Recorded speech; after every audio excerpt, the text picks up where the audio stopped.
you treat him like a baby. All the shawty's taking all his cash. Please don't stare, you might won't get a money, come on my respect. Way too many niggas in the cut, I love them. Always wish we get the first book. I don't care, I'll just pretend. I guess I'm better than these other chumps.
Do that.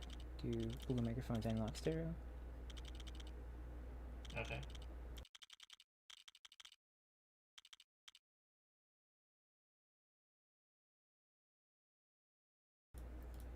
Perfect. Sorry about that. But I believe we are live after that minor technical issue. Very happy to be here alongside P53. So, should be an exciting run here. Week 1, Rung 1. So this is going to be the top of the ladder here. Jared versus Frostbite versus WIISUPER. Winner here will secure a spot in the qualifications. The remaining two will have to continue on further into the run. So, yeah, looking forward to this. What are you thinking right now, P53? Yeah, I mean, this is the race that I think we've all been waiting for. The top 3 runners in this event. We have first in seed 1, of course, world record holder Jared. And following up, we have both Frost and WIISUPER, I believe, in 4th and 5th, if I remember correctly. Yeah, very stacked lineup here. Two, world record holders of TCS, Frost not that far behind. And yeah, this should be a very exciting race. We should be seeing, very, exciting gameplay from all three of these runners. That's right. And without further ado, I think let's just get into this. So I'm gonna go start the timer, and the runners should be getting started anytime soon. So there we go. So yeah, what are we looking forward to going to this race? Because I mean, these are the top runners, right? They're going to be going for mostly the same sorts of strats. They're not going to be, we're not going to see necessarily the variability in strats that we saw in the bottom rungs. So yeah, what are you most excited for here? Yeah, I mean, like you said, all these are top runners, so yeah. In the bottom rungs, you might be seeing runners like skipping certain strats or doing alternate strats. For the most part, I think all three of these runners are gonna be doing the same strats, with some minor exceptions. So really, the winner of this race is gonna come down to who is gonna be able to avoid some of the major, I guess, pitfalls in this event, in this run, and just playing consistently overall. It does look like Frostbite has started, but not sure about the other two, so I think there might be a false start here, potentially. But Potentially a false start. I will see if they are... Huh. Okay, WIISUPER has abandoned the run. I'm going to go double check on that. So there's been a bit of an issue setting up I guess, the run today. So, yeah, in the meantime, I guess I can just speak a little bit about, more a bit about these runners, I guess. So, probably... the thing that we're going to watch for in this early game is going to be pod race. We should expect all three of these runners to go for the hardest strat in pod race, which is God Fraud. That is going to be skipping both laps 1 and 3, in addition to the standard lap 2 skip that we saw in the earlier parts of this ladder. Since all of those are one-try tricks, very difficult, basically whoever is able to get pod fraud early in the race will probably set a very substantial lead. I know definitely all of these runners have been practicing that trick. None of them want to miss it. And whoever ends up getting it is going to have a pretty big advantage coming out of episode 1.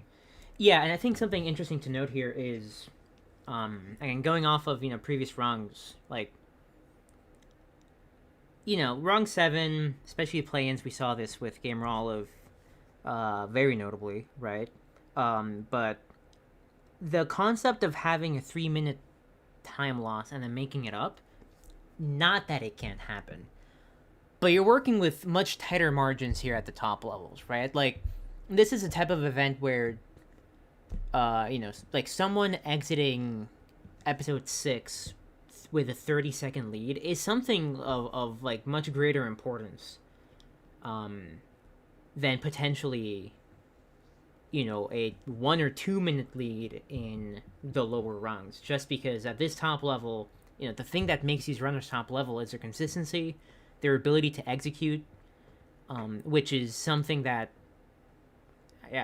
at the lower levels you're just not seeing as much, which is why this of it matters so much here. So should be interesting to see how that plays out. I mean, like, as you said, like, all these runners are good at the tricks that they're going to be doing, but I think a big thing is going to be how well these runners are going to be able to back up even missed attempts. That's one of the things that separates the best race players, I guess, from the more inexperienced players, is just the ability to recover from, or basically not make giant mistakes, not let tiny mistakes become giant mistakes. So, like, as you said, a 30-second lead in maybe a earlier wrong race, which might have been not, pretty easy to make back up for one of the other runners, it might be much harder for some of these runners to be able to make up that time back. But that doesn't mean that there's going to be, that doesn't mean that these runners are not going to make mistakes, though. So we should be, because they're going for a bunch of the harder strats, we should still see a very exciting race here. Yeah, I am very much looking forward to it. WIISUPER currently with the NVIDIA overlay open, so hopefully he'll be able to get some cool clips. Seems like everyone is ready, so we're going to go on a second try to start off this event. Yep. Yeah, it looks like everyone is doing the initial setup here, going back to title screen, so hopefully we should be starting in just a little bit.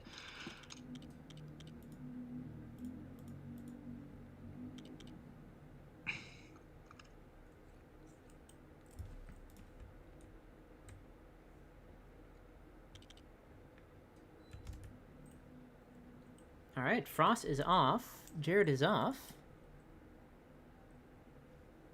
Let's get to it. Yeah, and looks like there's a bit of delay for Justin, actually. I hope Justin started. Yeah, I hope Justin started, though it looks like he alt-tabbed again, so... Yeah, I mean, Jared and Frost are pretty close, but yeah, I think just... Yeah. We might have another false start here, so... you know what they... Listen, you know what they say about the third try, alright? Yeah, the third time is the charm. You know, these runners, you know, all of them, I guess, are pretty nervous trying to get it started, you know? Yeah. So they're itching to go. That's okay. It seems like Justin is just off to a bit of a late start, but not going to be a problem. A delayed start, yeah. I think Justin missed the initial cue, so he probably will be a little bit behind here. Though, honestly, I think because of LRT, I actually don't know if he's, like, actually behind. Well, the real mystery is why Justin is currently stuck on the star field at the start of the game. I'm going to go and hit it with a quick refresh. Yeah. Anyway, the stream is down. Yeah. So while Hov goes in, yeah, there we go. Looks like Justin's back at it, synced up with us again. But yeah, you know, starting with negotiations here, all top level runners, they're all going to be going for the most 1p2c you can do in this level, and all of them, of course, trying to target 0 studs. So it looks like all of them have like similar heart counts on P1 here to set up for this intentional death. And yeah, I mean, fairly standard gameplay here for both. We really shouldn't expect too much variance at the top level within the first 3 levels, really. It's like I said before, you know, the main level to watch in this early game is going to be pod race. Jared does pick up 10 studs there, so he's going to have to take a death on TC4 player 1 there before he enters, so he's going to be losing a bit of time there. Took it right there. So yeah. A little bit of a slower negotiations from Jared there, but yeah, I mean, otherwise, you know, everyone ended up getting 0 studs. Yeah, and everyone, you know, within 6 seconds of each other. Nothing really to note there. So going into... And I mean, like, that's the sort of thing, you know, Jared, he did pick up those extra studs there, but he knew what to do, you know? So he did lose time, but, like, really, you know, it's all about minimizing these sorts of disasters, you know? That's right. Maybe at the lower level, you might have people just accidentally entering, you know, without, you know, being able to clear the 0 studs there. So a good backup there from Jared. Yeah, I do want to note, though, I'm interested in how this match plays out in terms of risk. Because, as I mentioned at the start, these are going to be... one of these people is going to qualify, right? And that gives you a very different calculus than, you know, at the bottom rung where you kind of want to survive, you know, you want to... Maybe it's not as important to go up a rung as it is to really not go down a rung. But here, if a runner is able to qualify here, they're done, right? They're basically, like, they have done their job up until we go to playoffs. So I suspect that you might see a bit more risk coming from some of these runners, because if they go down a rung, right, they can make it back up without that much trouble. But if they're able to qualify right now and start getting into the early seeds, that's going to be a huge deal for them. It's going to give them better matchups going into the final playoffs. And all these runners having already played each other in the playoffs from last Ladder League, right? They know what those early difficult matchups might mean for them. Yeah, I mean, I completely agree with you. I think everyone here is obviously, I mean, obviously they're all going to target first at the start, but I really think they're going to try as hard as possible to, not just give it just a good race for the viewers, but as you said, if you qualify, if you get first in this race, you don't have to play anything until top eight. So, Yeah. however, also the worst case that can happen for someone in this race is if they do, like, I guess, last place in this race, the best seed they can get will be third seed, pretty much, because they're going to get demoted to rung 2 for next week, and then they might have a chance to qual the week afterwards. That's right. And I believe, so third seed would be playing against sixth, so not the end of the world. But it's certainly not, first seed playing against eight. Yeah, a little bit of spots trading there. Frost getting a slightly better evasion exit than Justin, but as I said, it's like tiny differences at this point. Yeah, I guess since you did bring up last year's ladder league, it might be good to give the viewers a bit of context about that. Last year, all three of these runners were in the top eight. They all played in elims. In fact, actually, all these runners played each other actually on the same side of the bracket in elims. So Frost and Justin played each other, in which last year Justin won against Frost in top eight, and then Jared played against Justin last year, I think in semifinals, with Jared taking it over Justin in that race. So it'd be interesting to see if that same dynamic plays out here. But yeah, all three of these are likely for top eight regardless of what ends up happening in this race. That's right, and I think something interesting to note as well with the set of runners we have this time as opposed to last time, when it comes to these three runners and their potential performance, is that if you look at last time, right, of course we had these three, but the other runners that made it into the bracket were Senor, who is playing in this event, but Evan is not, Zach is not, and the hamster is also not. Yeah, the hamster's not playing, yeah, so it's going to be a much clearer route to victory. Ginger isn't either, I believe, also. Yeah, that's right. So and Ginger also not. So that's going to be, for these runners, they might be thinking, obviously, we still have top-notch competition, but kind of their time bracket of runners, at least compared to how it was last year, is kind of gone. So I think for them, the calculus in the playoffs might be more along the lines of, can I put myself at less risk of, like, bombing a run? As opposed to, like, do I need to compete with other runners that, I guess are just not playing in this one? And how that would work out. With, for example, like, I wonder what WIISUPER thinks about playing with, like, Laser or Dragon or Anorak this time around. Yeah, definitely a lot of the new players will make a lot of these. You're going to get a lot of new matchups that we didn't see last year. And yeah, like I said, since half of the top 8 from last year aren't playing, I think, this year, we should see some diversity there at the top. But yeah, now Escape is done. Basically everyone's within 2 seconds of each other. We're now on to, like, the level of episode 1. Of course, as I said before, all three of these runners are going to go for God Fraud.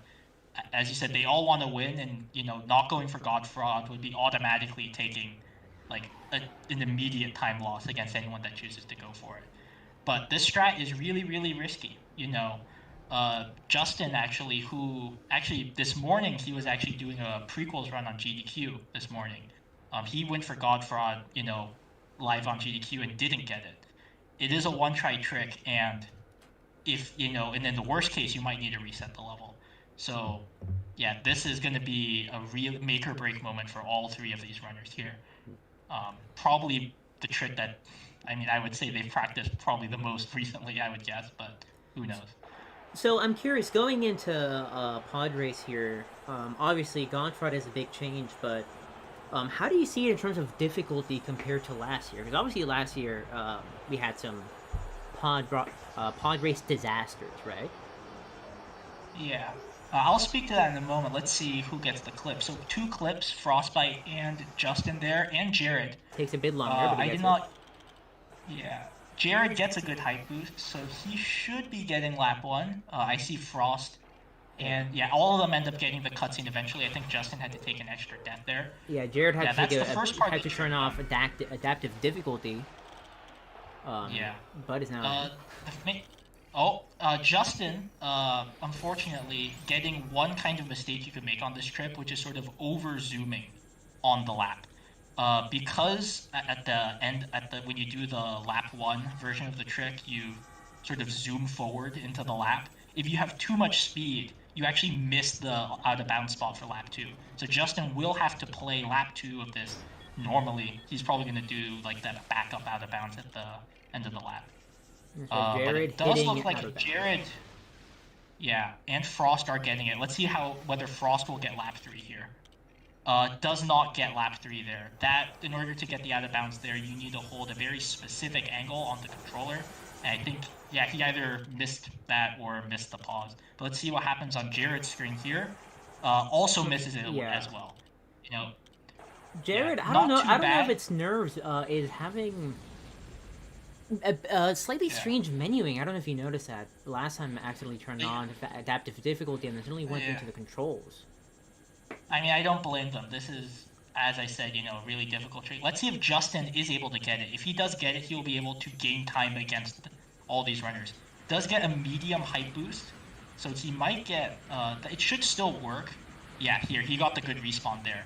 You can tell because on the good respawn, you're not getting pulled back into the lap. You just go straight across. And with this, actually, because of this, he's going to actually mitigate his lap 2 time loss. So really, Jared seems to be the one here that ended up with the short end of the stick here.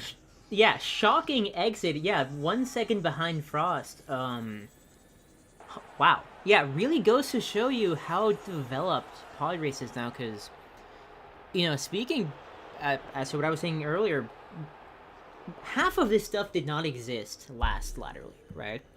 If you were watching back then, last Ladder League, if I remember correctly, was, of course, you know, the new setup for lap 2 pod fraud. There was also the lap 3 out of bounds to, you know, kind of skip the last section, but I believe that was it. And that was it, yeah. So basically only lap 2 existed, and then lap 3 you skipped a little bit at the end there, but nothing in comparison to this year.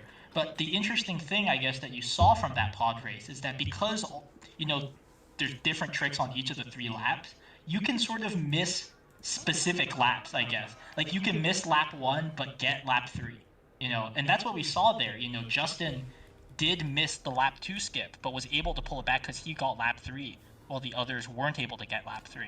And so despite all the chaos that happened in pod race, all of them are, like, pretty close to each other, pretty much. Even Jared, who got, you know, we didn't have the best pod race, is still, you know, I would say minimally behind, you know, the other 2.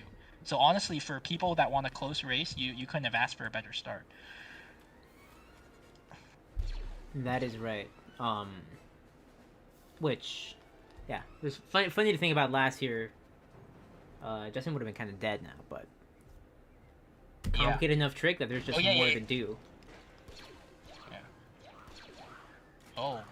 What's going on there with Justin on theater clip? Yeah, taking a moment. A little bit of a... Yeah. Gets it in the end. Yeah, Jared doing theater clip right now. First try out of bounds, so that's always good to see for him.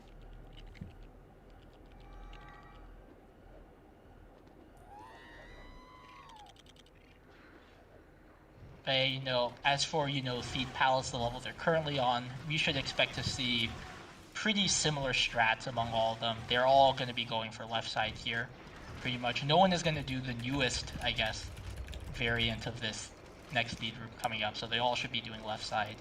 And I think all of them are going to play hanger, like, relatively similarly. The only difference, of course, in general across the entire run is that Justin, you know, WIISUPER will be doing more keyboard style strats on a lot of different rooms. It's going to look probably, you know, to most viewers fairly similar, but it does mean he has to do something slightly differently to account for that. That's right.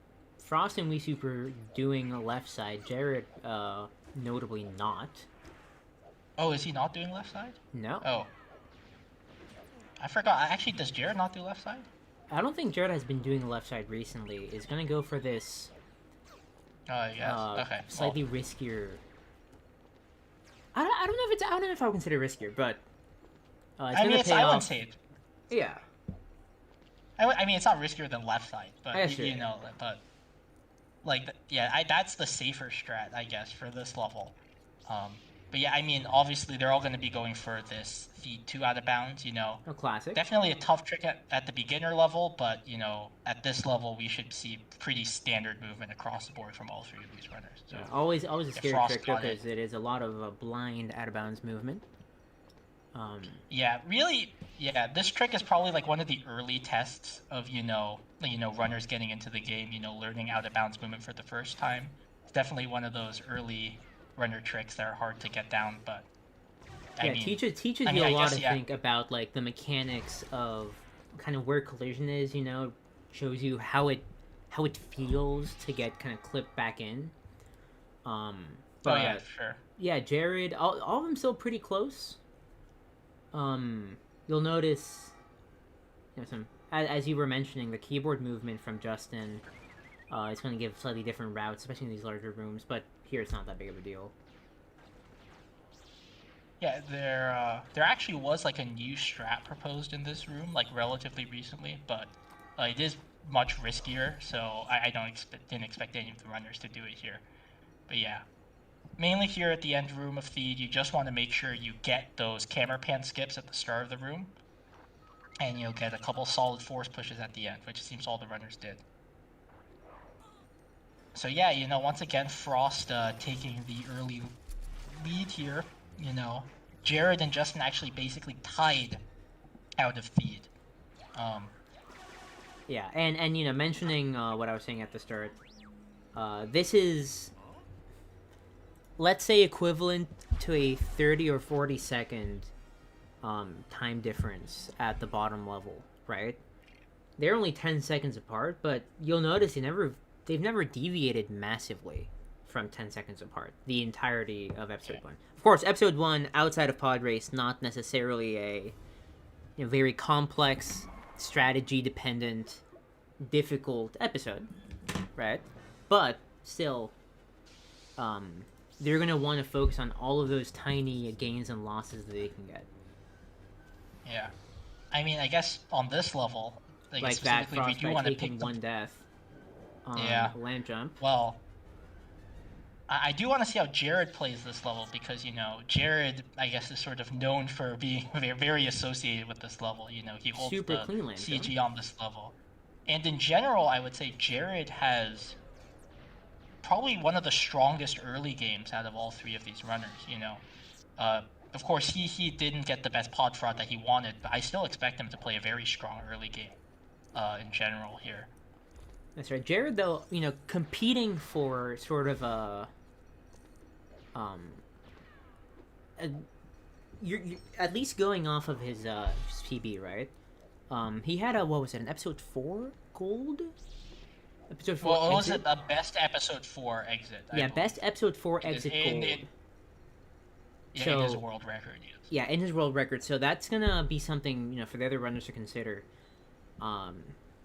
Very, maybe, I don't want to say reset heavy, but, you know, certainly a reset enjoyer. So it's gonna have a lot of experience in these early levels. So it wouldn't be surprising if, you know, building up to episode 4, we have a bit more of a lead from him that may or may not get cleared out. Now, to be fair, we haven't really seen a lead from him here outside of pod race, with Frost taking the lead so far. Although it seems like now they are quite matched up after Frost took that one lamp jump death. Yeah. I mean, yeah, definitely Jared is going to want to build up his lead here. Which is not to say that he's bad at the remaining 3 episodes, but definitely, you know, I can see the other runners there catching up on those episodes compared to him. So, yeah, but so far, I mean, on the small, you know, I think Jared's been playing very well. Just shaving off that time, versus Frost. Yeah. And, at the end here is really where, we'll probably see who ends up getting the best maul here on these cycle skips.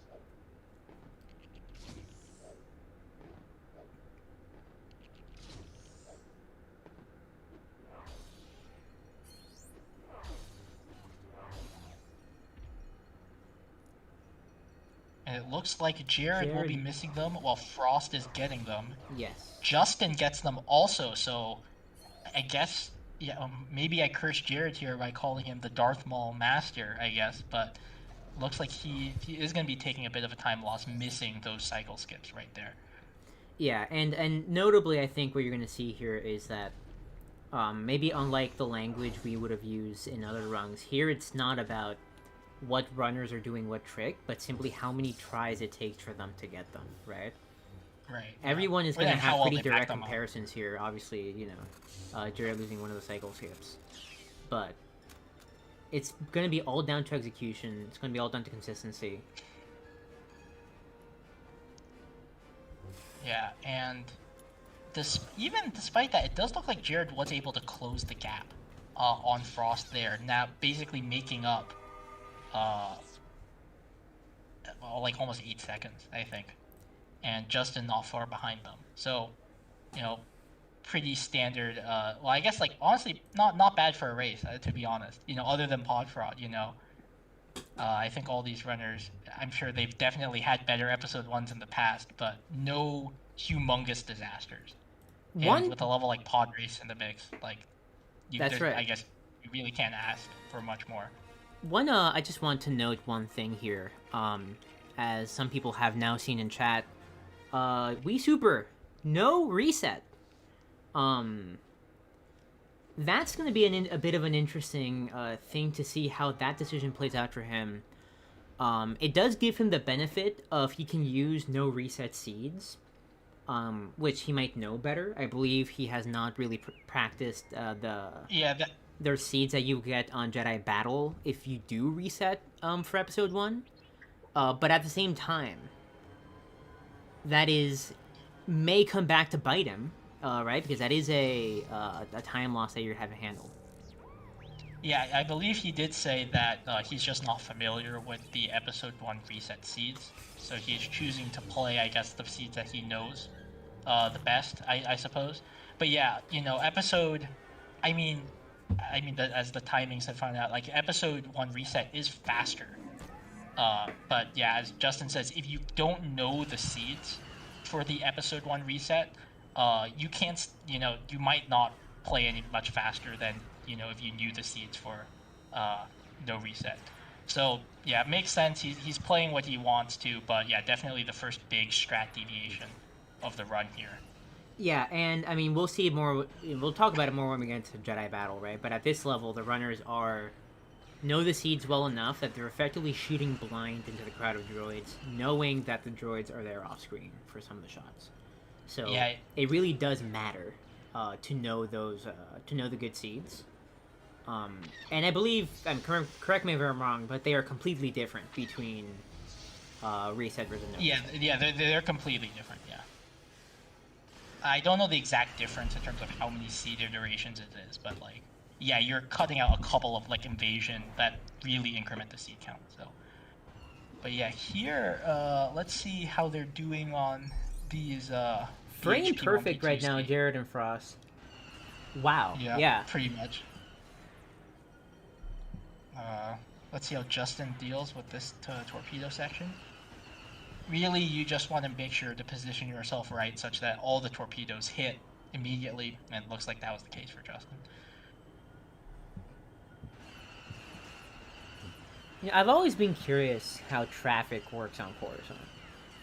Like, are there like lanes where you can go one direction and then you go down and go to the other direction?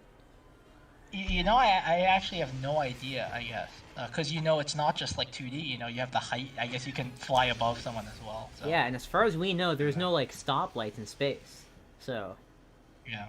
I'm sure their driver's test is probably harder than ours, I would imagine. Right. If they're doing the driving at all.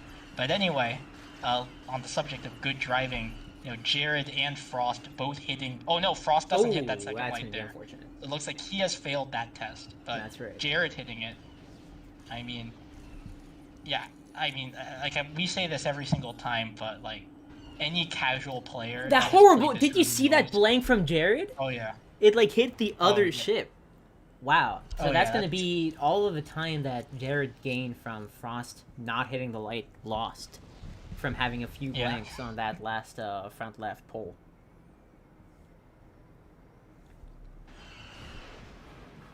Yeah, I don't know. I mean, I guess that's just going to be what's going to happen with these runners. Just when you think somebody's been able to claw back a little bit of time, it'll just get clawed right back. Yeah. But yeah, overall, Jared and Frost maintaining, basically that slight advantage, I guess, over Jared. And Justin is losing a bit more time, though, compared to both of them. Yeah, and this is the time loss from the no reset, of course, right? Like, it's not gonna apply on 1-6, it'll apply on 2-1. So there you can see the time loss that you get there. What Justin is betting on is that will be made back by his expertise on Jedi Battle. Yeah. That he's betting on anyway. Jared and Frost might not have as much expertise on the reset seats. Yeah, it's good to point that out because, it's not that Justin, literally lost 20 seconds, on, on BHP. The reset versus non-reset has, a heavy effect there. Yeah, but now, let's see Camino. This is another level, probably, where maybe we might see some lead getting built up here. A lot of difficult tricks, with either the Camino button skip or the clip at the end room. So, yeah, we're going to be seeing Jared and Frost basically going into Camino button skip about the same time. So let's see what happens.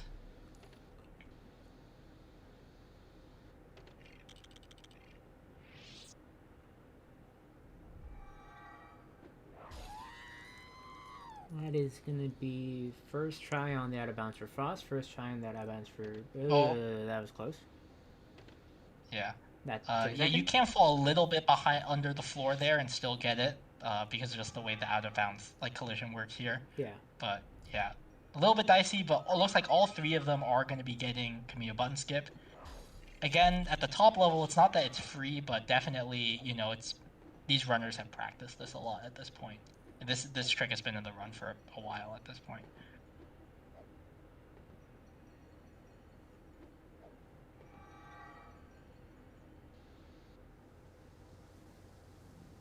But yeah, I guess here you can sort of see the different character management that Justin has to do, basically flipping the two characters who is P1 and P2 because of the way he has to play here.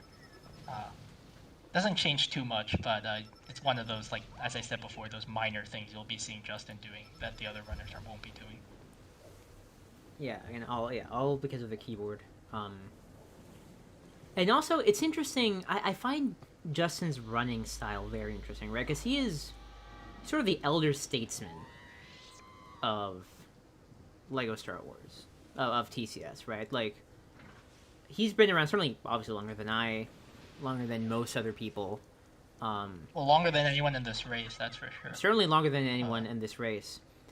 So it's kind of interesting how, he's able to, he's not always playing it, with these new strats. I think at this point everyone's pretty solidified, but I remember, a year ago where a lot of new stuff would come out. Justin was kind of more the king of consistency, right? The king of maintaining his cool, getting stuff, doing stuff well, practicing stuff, which, goes to show, for example, the Jedi Battle thing, right? If he doesn't feel comfortable, that he'd rather take a time loss and knowingly get a consistent Jedi Battle than hope that he remembered the episode run reset Jedi Battle seeds. Yeah. A very good Camino clip from all three of these runners. So, once again, just demonstrating their consistency. These are why these are the top runners in this game. That's right. Yeah, this Django fight, going to be a bit of RNG here, but otherwise, not too much to say. I might have missed something on Justin's screen there, but But like, going into Droid Factory, the next level, we might see some strat variants depending on whether Jared does his, bucket strategy. Uh, I don't think he's gonna do it, but he has in the past experimented with the alternate Droid Factory bucket strategy. So it'd be interesting to see if he does go for it, but I don't expect it. Yeah, so this is gonna be a long period of cutscenes. But yeah, I mean, overall, like looking at the start of this run, it is basically what we predicted, right? Um, all of the runners all pretty consistent with each other. Of course, Justin taking a bit of a loss because of the reset. He's hoping to make it up in 2 levels. But these are the type of leads that can be gained or lost with the early Frost took now getting sort of reset to him and Jared being equal. All of those are like 10-20 second swings, right? It is not 1 minute swings, minute and a half swings.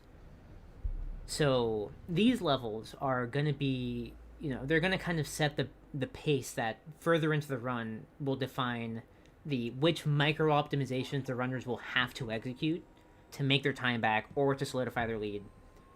So it'll be interesting to see how that comes out. But yeah, for now, Frostbite ahead, followed by Jared and Justin, 18 seconds behind. Yeah, I mean, to be honest, I feel probably the place we're gonna maybe see some divergence is gonna be episode 4. To be honest, yeah, I mean, of course, something could happen for Dooku, but these runners should be fairly experienced with Dooku skip at this point. But I think Junlin, Spaceport is interesting because there's actually been quite a lot of disasters on Spaceport recently, which is not what I expected. Like people not knowing some of the backups there, but yeah, I honestly, probably episode 4 is where you're gonna see the race maybe pull a little bit in favor of one runner versus the other, but yeah, that doesn't mean there's no time loss that can happen here, I guess. Let's see if any of these runners will take a death to Frederick here. All of them have good hearts, so I don't imagine they will. But Frost takes the death to Frederick. Jared takes the death to Frederick. Let's hope. Well, Justin only has 2 hearts here, so yeah, basically if he gets shot, he dies. So, and how did that not hit him? Yeah. So yeah, it looks like Frederick, listening in on what we were saying, decided to up his game. Yeah. Both Jared and and Frost taking the death there to that droid. Again, like the deaths, it's not too bad. The big thing for them is that they both set the respawn. The worst thing that can happen there is if you don't set your respawn, like you only jump on the edge of the conveyor. When you die, you'll get set all the way back. So that's the worst mistake you can make in that room. Yeah, but even then, we're talking about micro optimizations here. A death is what, 2 seconds ish of a time loss if you respawn exactly. Yeah, as long as the respawn is good. Yeah, as long as the respawn is good. So no, that does add up. At the start of the room, it's bigger. Yeah. That's basically Justin getting a 2-second lead over where he was, which is certainly not something he would not welcome. Yeah.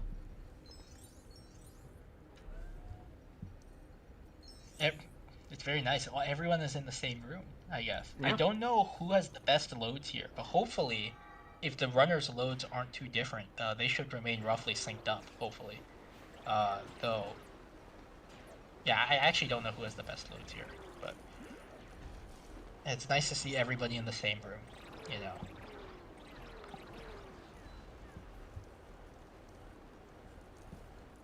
Yeah, and like I said before, you just see basically Justin is playing it similarly, but his characters are flipped compared to everyone else.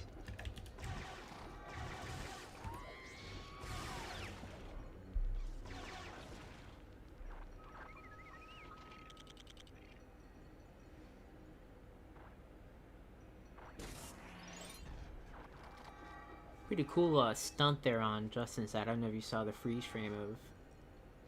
No, I didn't. Upside down. Justin avoiding death there from that droid. I don't know if that guy has a name, but should name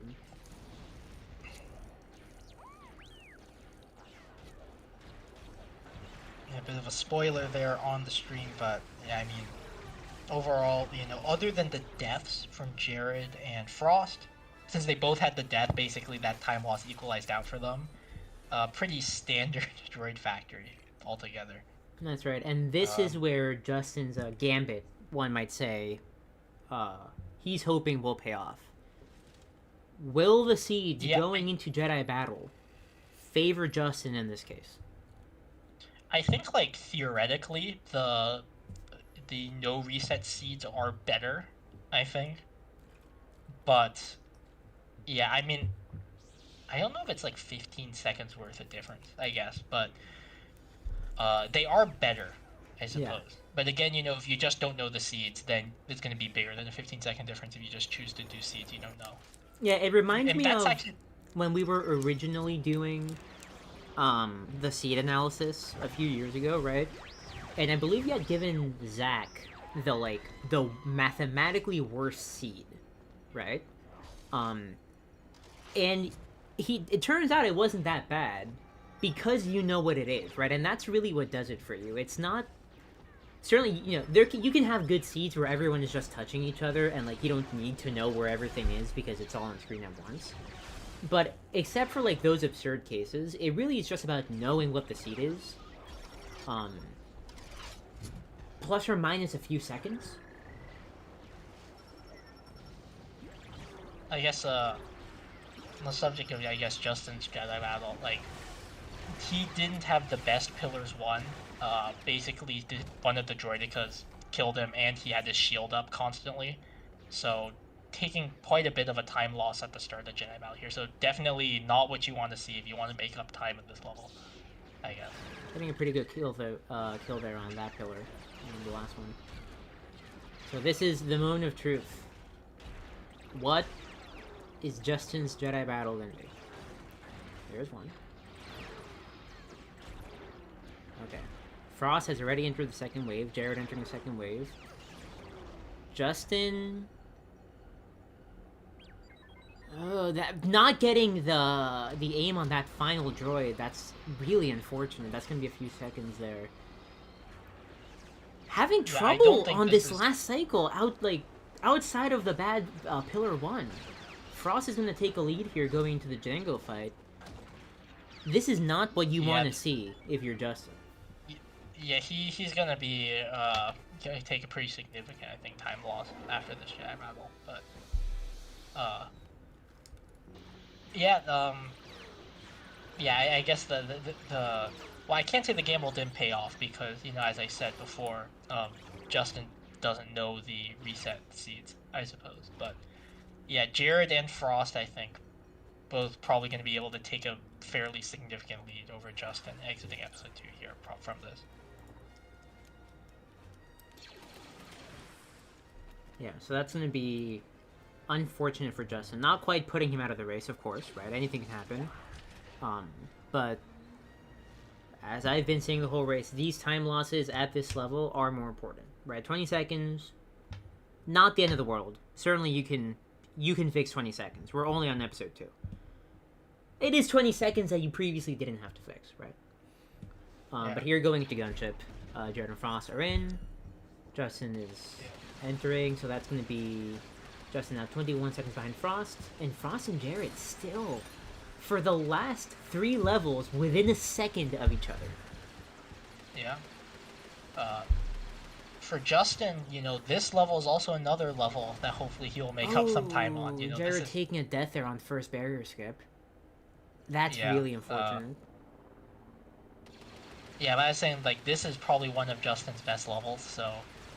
if there is a level that, though not getting good hearts there, so you see, you do want to make sure you have enough hearts to make it through some of these laser cycles. So yeah, also taking it that they're bad respawn. Really bad also, reset. so, oh wow. Yeah, so I guess I cursed him once again. You know, this is one of Justin's best levels, but yeah, unfortunately not going his way there with the hearts and that bad death there. So yeah, but he Frost, still has the end rooms here. Yeah, Frost got a pretty good lead considering Justin's deaths and then Jared's failed barrier skip. He's already on the last one of the shield generators. There we go. Does it pretty quick. They're exiting with 38-44 going into Dooku. We'll see what Jared does. I guess his lead was not as, or his loss was not as bad. Certainly not as bad as Justin's and his worst respawn of all time. But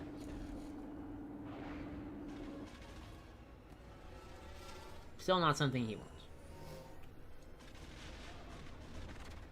Yeah, Justin is now 30 seconds behind Frost, with Frost taking a 12-second lead over Jared, all due to gunshot.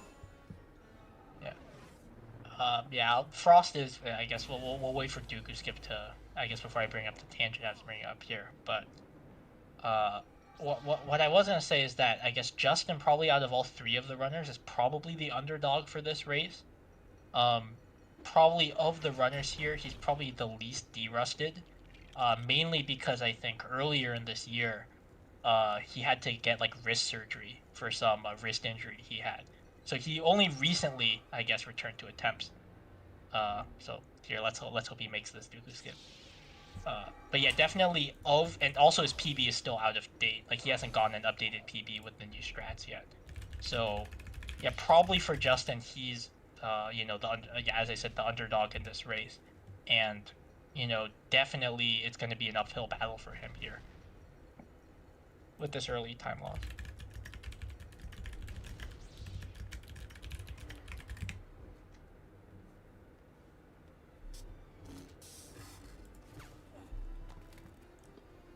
So we'll be seeing in just a moment what the exits are for episode 2.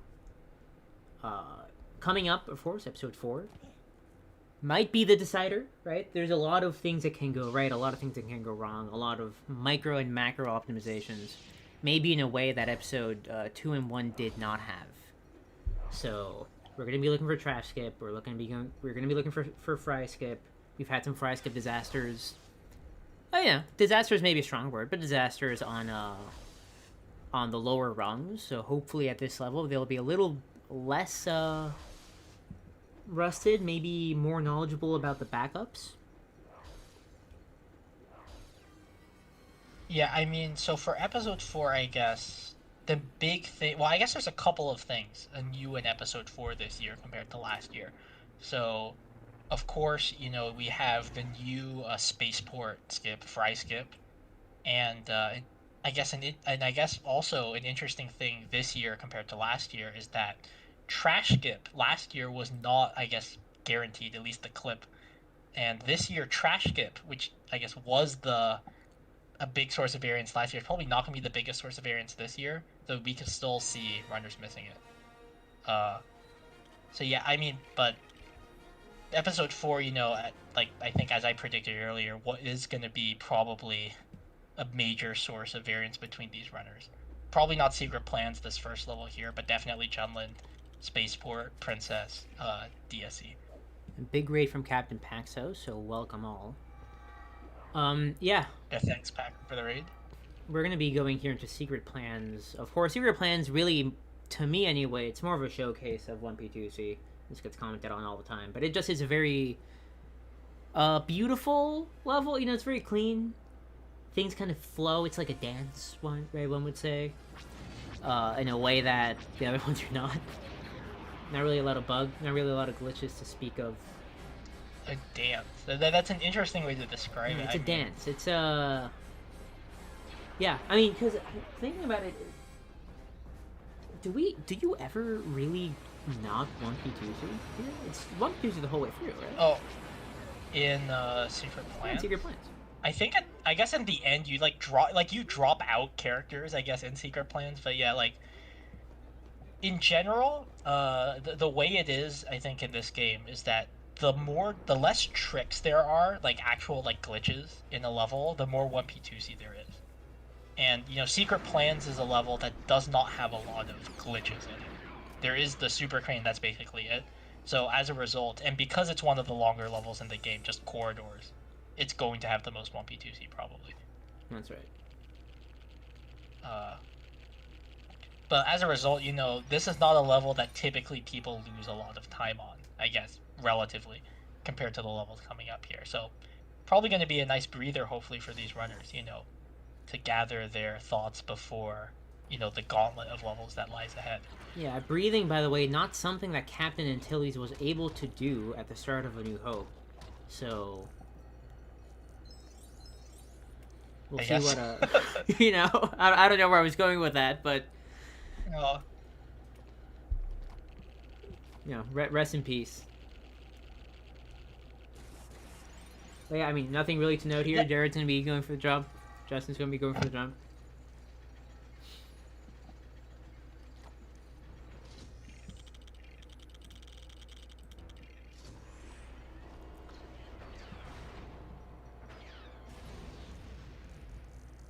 And there we go.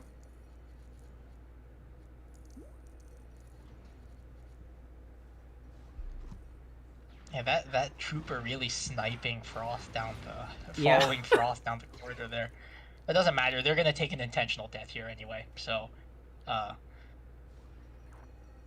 again, just you've probably seen in the lower rungs, people doing 1P2C in this level, but I mean, you're just gonna see a demonstration from three very confident runners here. All have been doing 1P2C for quite a while.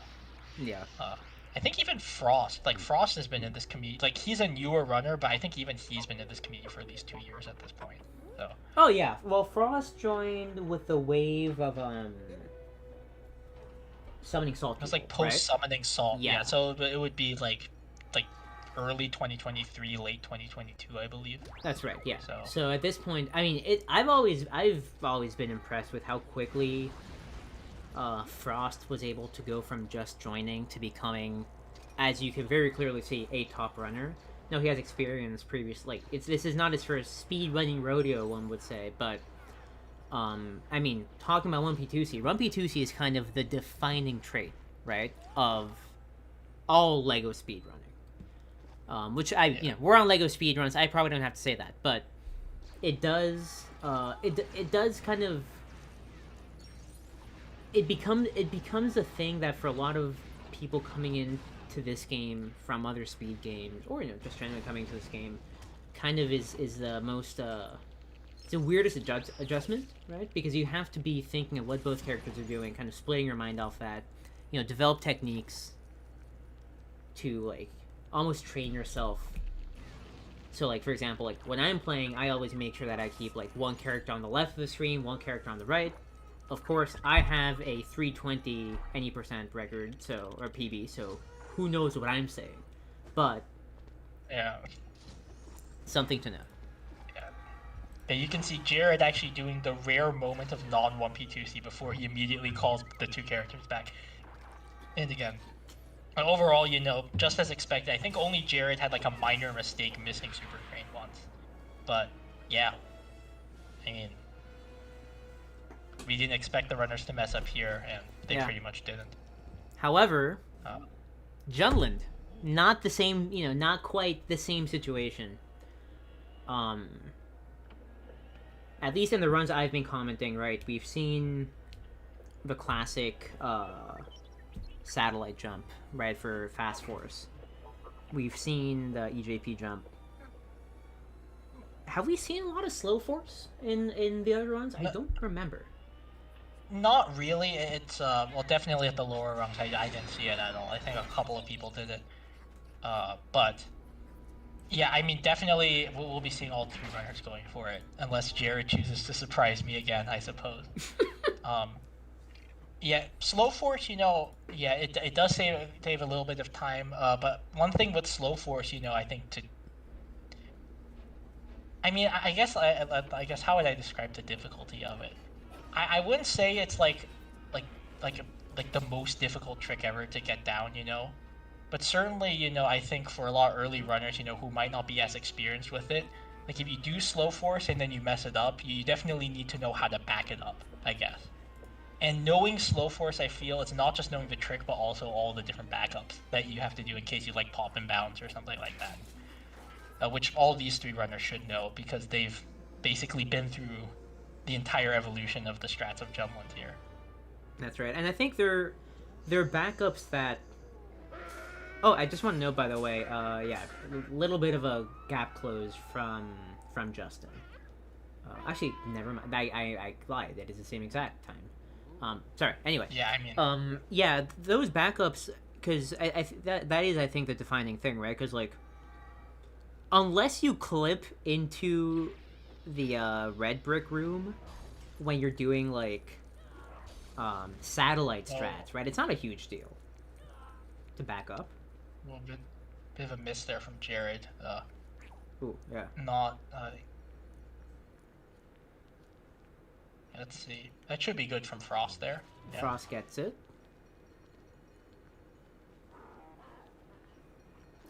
We'll see if no Game Senses TV call of Frost, Jared, Justin on Slow Force Mastery comes true.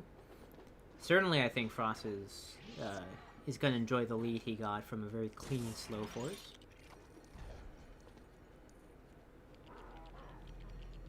All right. I mean, no disasters there. Frost's going to be gaining a little bit of time there.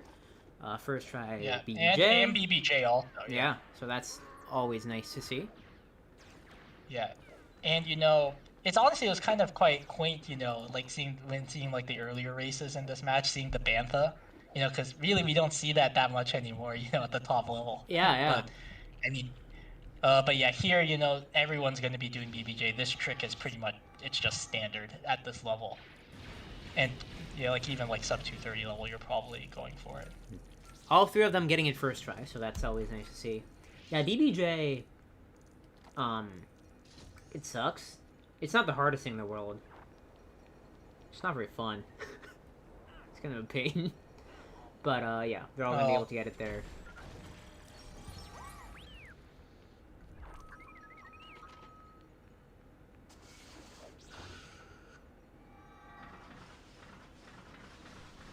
And let's see into the last part of Dunland here. Yeah, I mean, so far, I think the biggest mistake was Jared, I guess, taking that minor death at the start of Slow Force there. Yeah. But yeah, you know, with Gunland, you know, basically every room except, like, the inside of Sandcrawler has, like, all these, like, little tricks you can, like, mess up. Bone Bridge skip here for Frostbite. Very clean. That's surprisingly far. Bone Bridge skip, of course, a bit of a pain, right? Because you have to effectively do a pixel jump. I mean, it's not like a literal pixel, but yeah, it's a very unintuitive jump. It's not what you would expect based on like what the collision looks like. You know, I remember, I think the first thing I ever posted in the Discord, outside of like on my streams, was I posted a version of Bone Bridge skip in Strat Discoveries. Also, Frost first try there on Speeder Clip. I posted a version of Bone Bridge skip on Strat Discoveries, and I was told it already existed. So it's interesting how like Bone Bridge skip, as far as I'm aware, has not changed very much since like 2020. It's just that now you need it. Yeah, you know, actually, you know, on console versions, it's actually very easy to get it. Like on Wii, like because your Obi-Wan jump, jump, I guess distance is much higher. But just having a bit of trouble there on the Spear. It's a tough calculus. Yeah, a lot of trouble taking a moment. It's a tough calculus, I think, for these top. Ooh. Okay, I'm gonna wait to say anything until. Yeah, there we go. Yeah, Art. There it is, finally there. That's really bad. Yeah, but it's gonna be it's a tough calculus for these top runners when it comes to killing the stormtroopers, right? Because like, you know you can do it first try, you know you can do it second try, and you don't need to kill the troopers to do that. But it's a matter of, I guess, at one point do you dedicate yourself to doing it. Also, Frost starting off here on Fry Skip. I mean, I think most top runners at this point just don't kill at all. Like, because they just expect to get that trick, to be honest. Yeah, which works until you don't get the trick. Yeah. But so, yeah, that's definitely a bit of a fluke mistake there from Justin. But yeah, costing him quite a bit here. So now he's like almost a minute behind compared to Frost there. So, yeah, as I already said, he is the underdog in this race. I wouldn't rule him out yet, obviously. But yeah, definitely gonna have to play catch up for the majority of this race. Yeah. Jared, I don't think got player 3 glitched, or actually, yeah, something is going on with Jared's setup there, so he's probably gonna do the Cantina backup I for think player 3 Frost glitch. did get it. So yeah, Fry Skip. You know, what is it? What are they doing here? Why are they killing C3PO? Yeah, so Justin missing it as well. But yeah, so what you want to do is you want to get C3PO into this glitch state where basically the character is both considered like a player character and not a player character. And in this glitch state, which we call player 3 glitch, the character basically just starts walking, you know, in a fixed direction without any input. And the most and it will do it like regardless of where it is in the level. So like but what 3PO is doing right now on screen. Yeah, pretty much, yeah.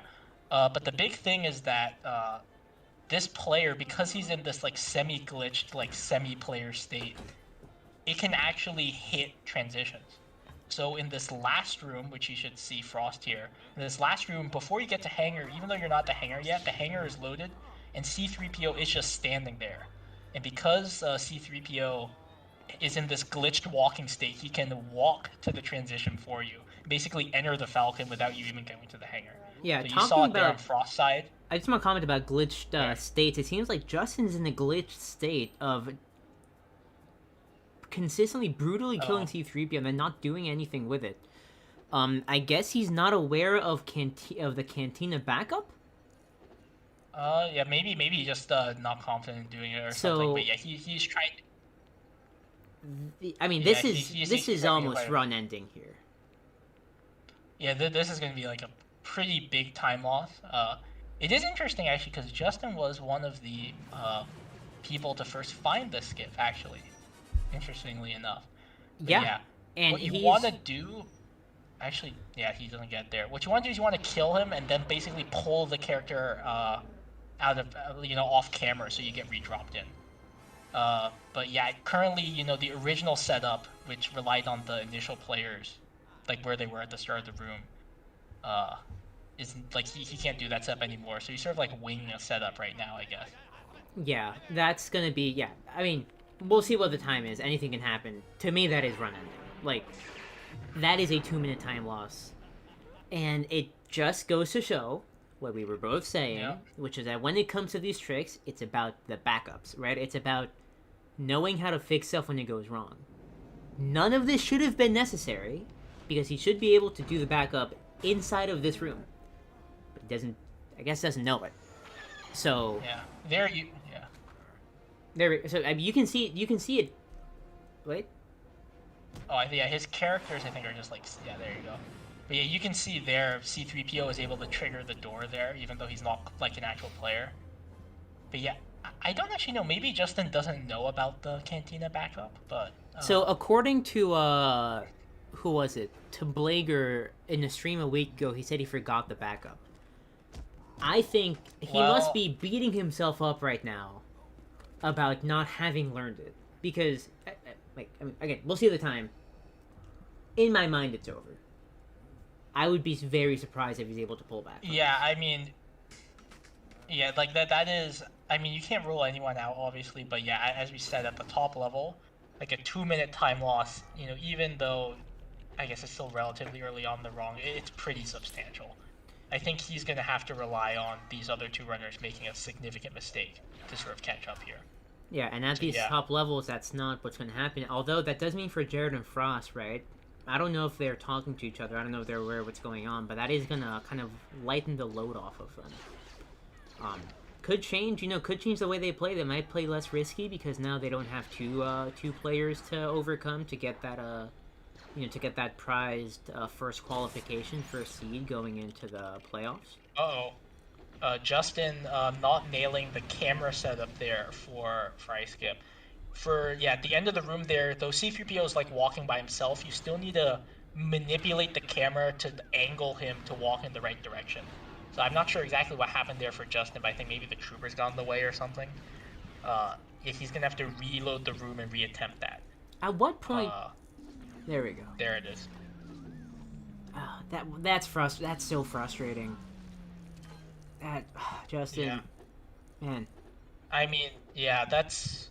I think I predicted that, you know, episode was that people have been having disasters on Spaceport throughout this event, and yeah, it seems that it's continuing here, even at the top level, which I'm Yeah, honestly but kind yeah, of to see it surprised. from Justin, someone who I praised a half an hour ago for consistency, that sucks. But anyway, Yeah, 3 minute loss compared to Jarrett. Yep. So yeah, that's gonna be tough. so That's he's going to tough. be relying on both of these other runners to have disasters further into the match to be able to qualify. I think at this point, what he's looking for is simply, is he able to stay in his top rung, maybe try to get second seed, because I highly doubt that both of these runners are going to bomb.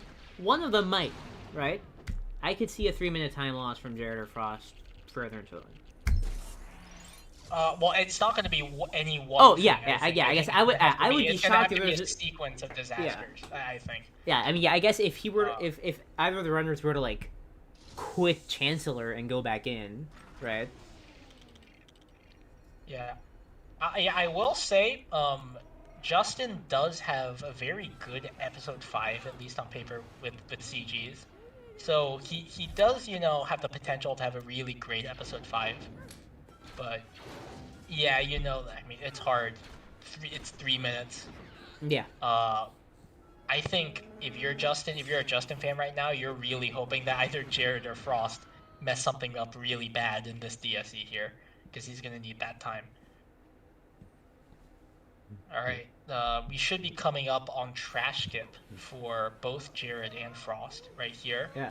So like we said earlier, yeah. I was going to ask you, what has made Trash Skip more consistent? Is it a better setup? Is it more skill? It's what you saw there on Frost screen there. Originally, the only way to clip out was basically they built the platform and then they needed to get clipped out as soon as that platform got built. And since you can't rebuild the platform, you only got one try at it, and it was really precise. Now it's still a one try, but if you just took a look there, he didn't get clipped out on that initial platform build. So instead, they kill the player and have him respawn in the platform, which lets you clip out, you know, once the platform has already been built. And that's way more lenient. There's multiple, I think, pause frames that let you do that, and as a result, the clip is now much easier. This movement, though, there's no change on this movement, though. It's still very difficult, so the trick isn't free, but way better than it was last year. That's right, and here we're going to go into Rip More. I remember Rip More when it started becoming a thing people kind of had to do, because at this point, it's being done. I mean, we saw it in the play-ins, right? Like, everyone's doing Rip More. Oh yeah, it's the cool thing on the streets. Everyone's talking about it. Yeah. That's relatively recent, I think, in the span of this game. Yeah, I mean, in the whole history of the game is relatively recent, but yeah, at this point, it's pretty standard among the top runners. Because Justin is so behind, though, there is the inkling of a chance that we might see perhaps the newest strat for this hallway section of DSC, but I won't say it until we actually get to that section. Yeah, because I think if you're Justin right now, you might also be thinking, what are ways perhaps you can make up some time, you know?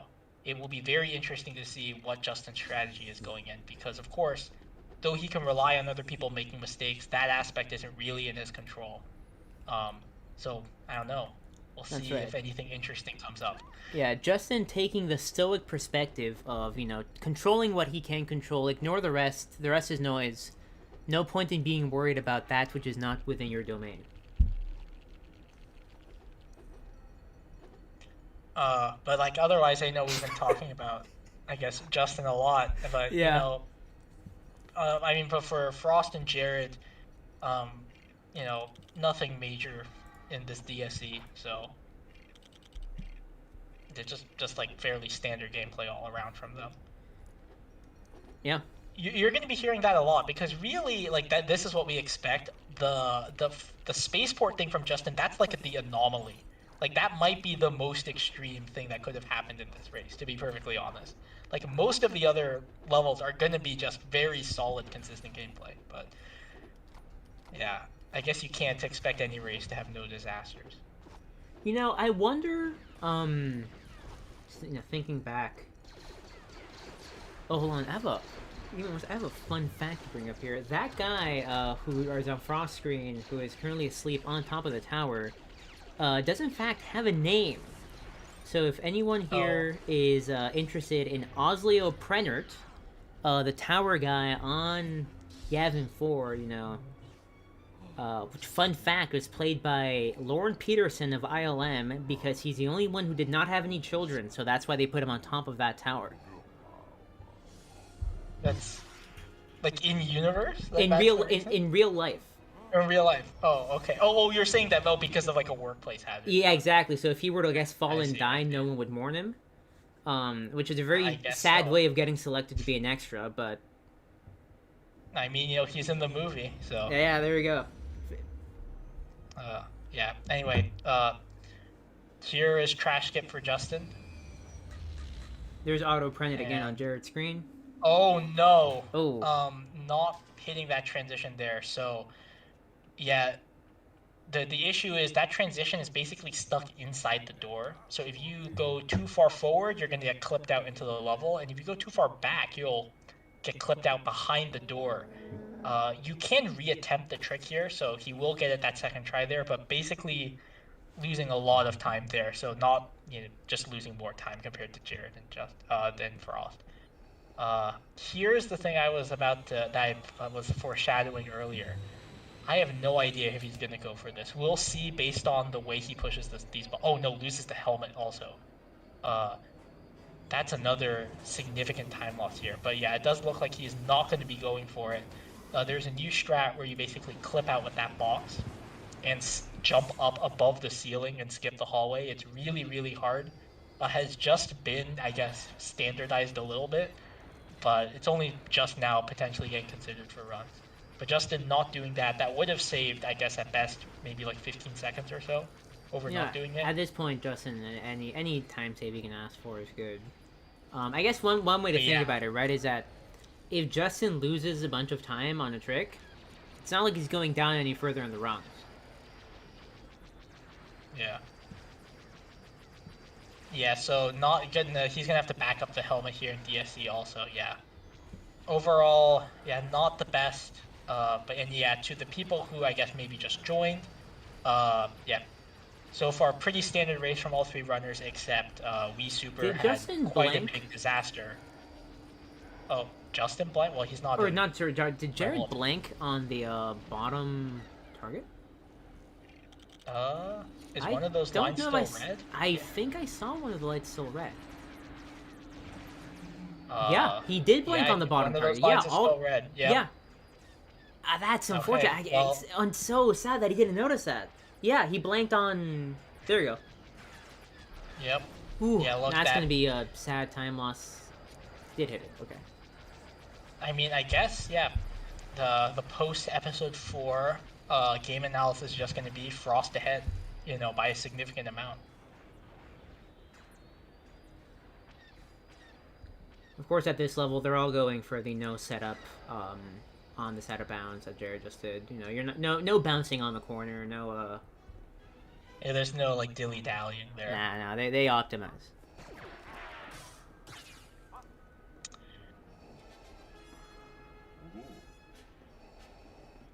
Yeah, Anorak realizing in chat that those lines that blink mean something. Well, yeah, so the red lines, they connect the torpedo target to the door. So if the line is lit up, I believe, then the target is still active and you didn't hit it. So yeah. That's what I was referring to by the red lines, yes. Yeah. Yeah, it's maybe it's a bit of the because you're speedrunning the game, you're not actually paying attention to what the level's doing. Which is fair, I mean, that feature, it is for casual players, because the casual players might not connect, I guess, hitting those targets to the door. So there's a literal line that goes to the door to connect them, but yeah. I mean, yeah. But yeah, torpedoes, it's a very interesting mechanic with the torpedoes. Sometimes they just don't go where you expect them to go, And you might say, maybe just to wait and see if the torpedo connects, but these runners also want to go fast too. So Frost attacking Yoda there for no reason. But Yeah, Yoda deserves it. yeah. I don't know. I don't know why he would want to take out his anchor, because he's having a great race so far, other than pod race, to be honest. That's So, I mean, even other than pod race, they all left with the same, like, half of them missed half the tricks, and then they all ended up with the same time. So it all works out. yeah. So I would say at this point, Frost is probably heavily favored. Even though like half the run's still there, it's mainly because Frost, I would say.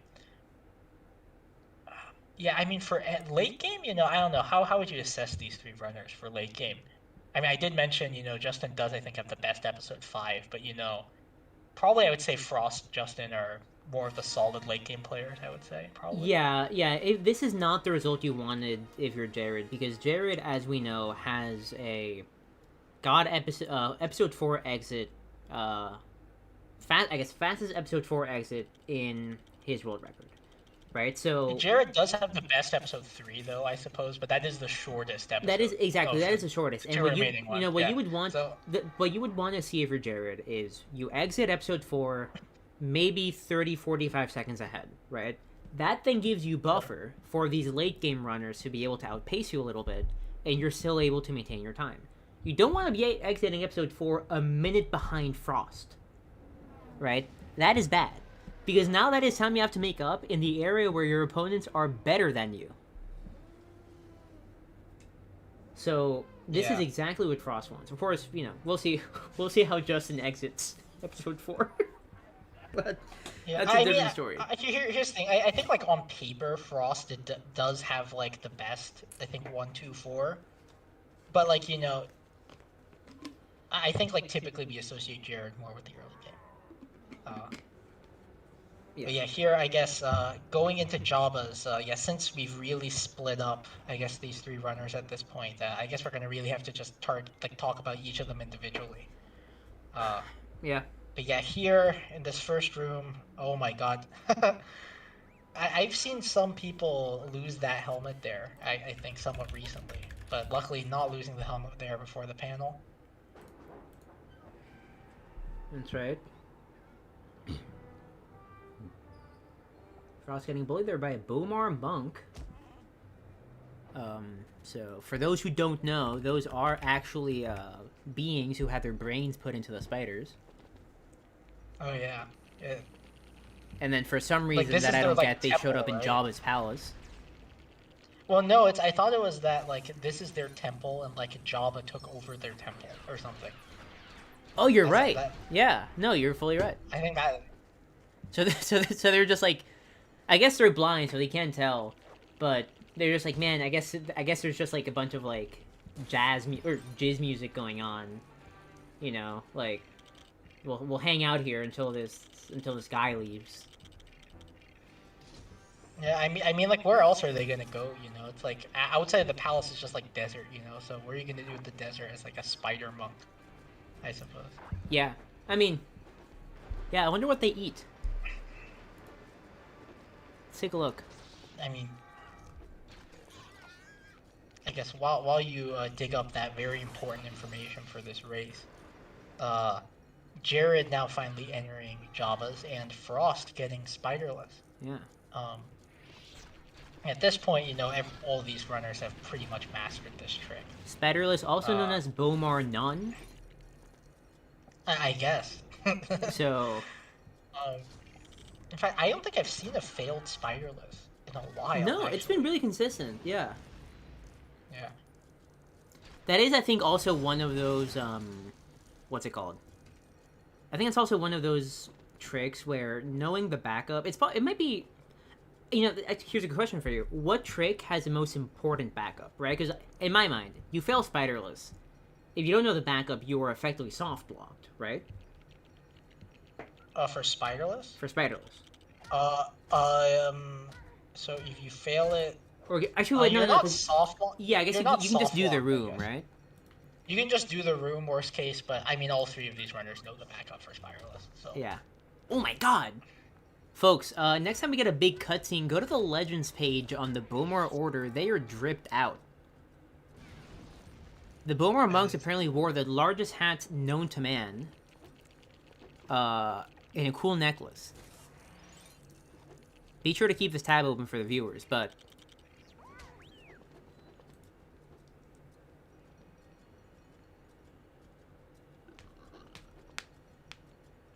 Another thing to mention, I guess, since we haven't talked about it yet, of course we mentioned that Justin has that 3-minute, actually more than 3 minutes at this point, time loss. But look at the BPT difference also between these runners. That is true, yeah, we haven't talked about BPT a lot. Like, even if Justin played, like, every level to, like, the best possible extent at this point, like, he would, at best, be getting a 221.38. So, it's very tricky for Justin here. He's gonna have to have a great run, I think, at the end. That's right. But again, you know, there's plenty of crashes and soft locks. There's a lot of mistakes that can happen. And, you know, I don't know, I'm rooting for him to win. You know, I always want an exciting end of the race, you know. You know, so... I certainly... I'm not, like... To be clear. I don't want to have to say that Justin is screwed. I really wish he did well. Because great guy. I find it tough for him to qualify here. But again, you know, he could... There's a chance that Jared does something weird or Frost does something weird and he ends up placing second. But like, regardless of what Justin does, like, this race between Jared and Frost is still not over by any stretch, even though it is by a minute. Like, that is manageable by either of these two runners, so...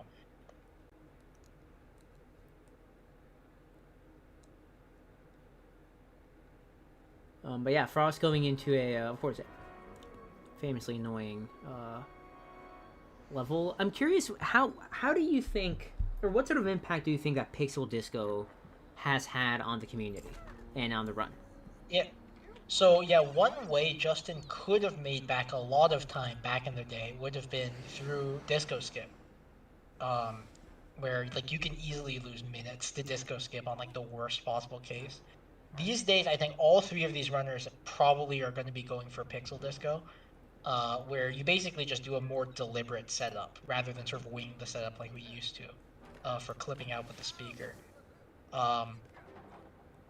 Yeah, we did see some disasters with Disco Skip, even with Pixel Disco at the lower level.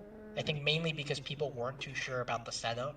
But I mean, theoretically, there shouldn't be that much variance here at all. So, I guess for Justin's sake, I guess maybe the viewers might hope that people mess up Pixel Disco here, but really, I don't think we're going to be having like the disasters we've seen previously, if both Jared and Frost execute this strat correctly.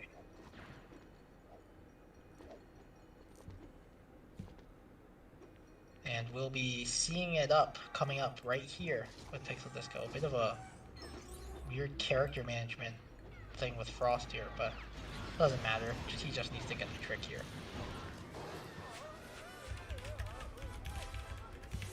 Yeah, here on Jared's screen, we are seeing Boba Fett falling into Great Pit of Carcoon.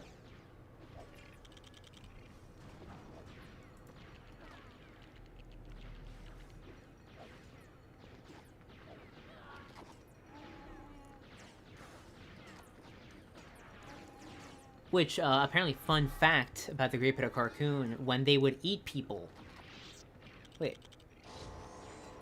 Well, yeah. Yeah. The Sarlacc would attempt to communicate with its victims.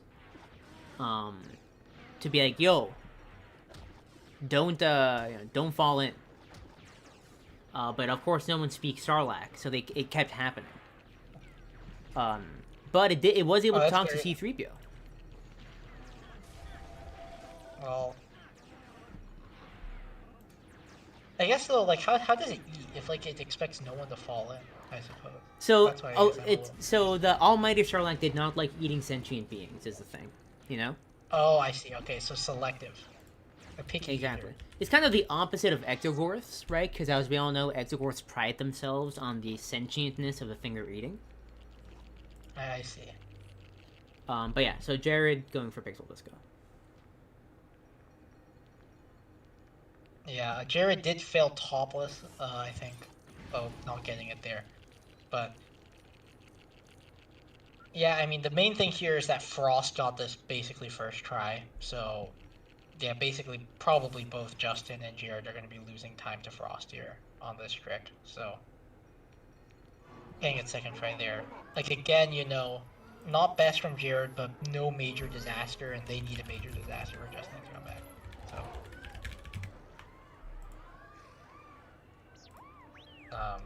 Meanwhile, Frost entering probably the most consistent level of episode 6, just Speeder Showdown. This is just a super short level. And basically with one skip, though it is basically the biggest skip in the game, it's probably now like one of the easiest skips to do in this entire run, which is Speeder Skip. Yeah, Speeder, yeah, not really much to note on it, except that if you're on Linux, it makes an ear-deafening screech every, like, third attempt. Yeah, if you hit the barrier on Linux, I think there's, like, a sound bug where, like, the volume of the barrier hit sound is, like, cranked up to the maximum. So, Yeah. you might blow out your speakers by I mean, doing it on the Linux version. I remember I jumped out of my seat the first time it happened to me. But, like, even when you hear a video of that happening to someone, it is a bit of a jump scare, Yeah. I guess. But yeah, here's Right. Justin's going to be going into again. Where we would have said in the past, he might make some time off this, but Frost had a very first try Pixel. I think Jared's was second try, so not really much that can be done right now for Justin, at least in Yeah. terms of making time off of Frost, who is currently pretty cleanly in the lead.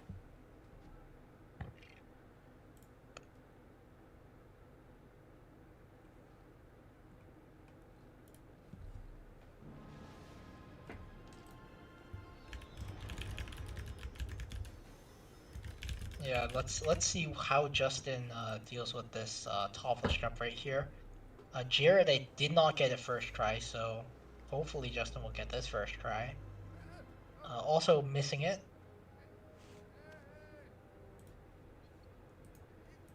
Just barely getting it there, Slick like clutching it in at the end.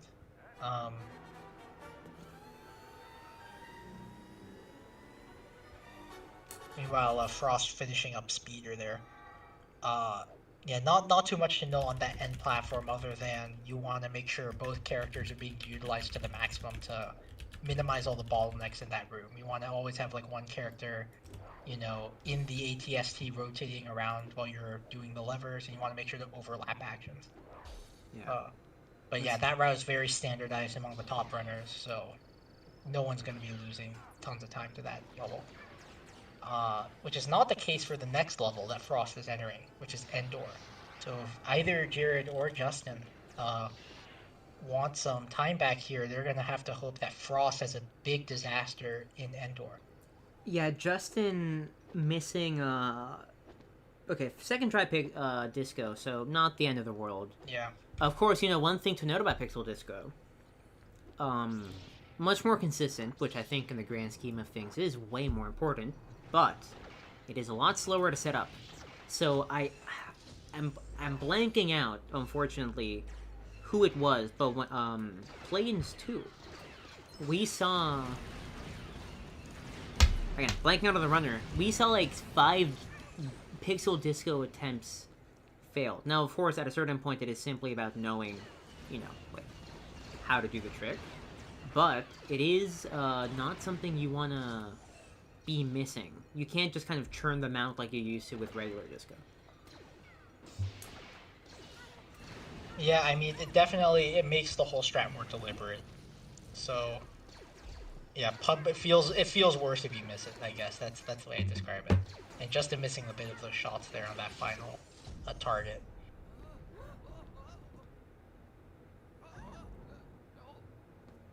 So the main thing that people should be watching out for on Frost's screen here is the 12-button skip. You're going to have to do some precise jumps to skip over these gates near the middle of Endor. But first, we're going to have Frost do some very standard 1P2C here. Just having both players called in just saves a little bit of time there over just dropping out the character and doing that room with one player. This room here is probably one of the only rooms in the game where we're still playing it intentionally, to be honest. Yep. There's not really a skip here. You have to do all these sections and then wait for the button platform to come up. Actually, actually, no, bunker is not really played intentionally, but yeah, like this is like one of the few remaining rooms in this game that has like no tricks in it, pretty much. And he does get ghost hearts, which is going to be very important for the bunker later. Which bunker I think is going to be, it'll be interesting to watch, because I think it's going to be a big point of, you know, minor route differences between runners. Of course, for Justin being on keyboard, it's also going to kind of, the keyboardness of his gameplay is going to kind of come through with the routes and the angles he takes while going around the bunker. He'll also probably do 12 button skip differently, but I don't quite remember. Yeah, here's the first part of 12 button skip. You want to skip this first gate with a set of these two precise jumps there. Yeah, actually 3. Yeah, very tricky. That jump off the gear is actually like slippery collision on like half of that gear. So you really need to make sure to jump off the right place there to avoid sliding off. But yeah, getting the second part like very well. So good for Frost here. The others are probably not going to make up too much time off of this.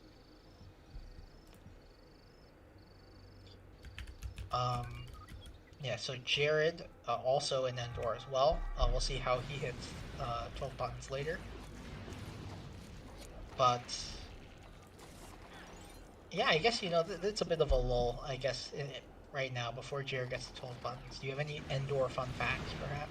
I actually, while you were talking, I have a fun fact pulled up, but I will have to save it until the end of this. Okay, well, yeah. The end of this segment, I do want to note just one thing I really like about, because we often fail to talk about the films themselves. One thing I really like about Return of the Jedi, right, is that the fight with the Emperor is inconsequential to the greater battle, right? It's more of a spiritual fight.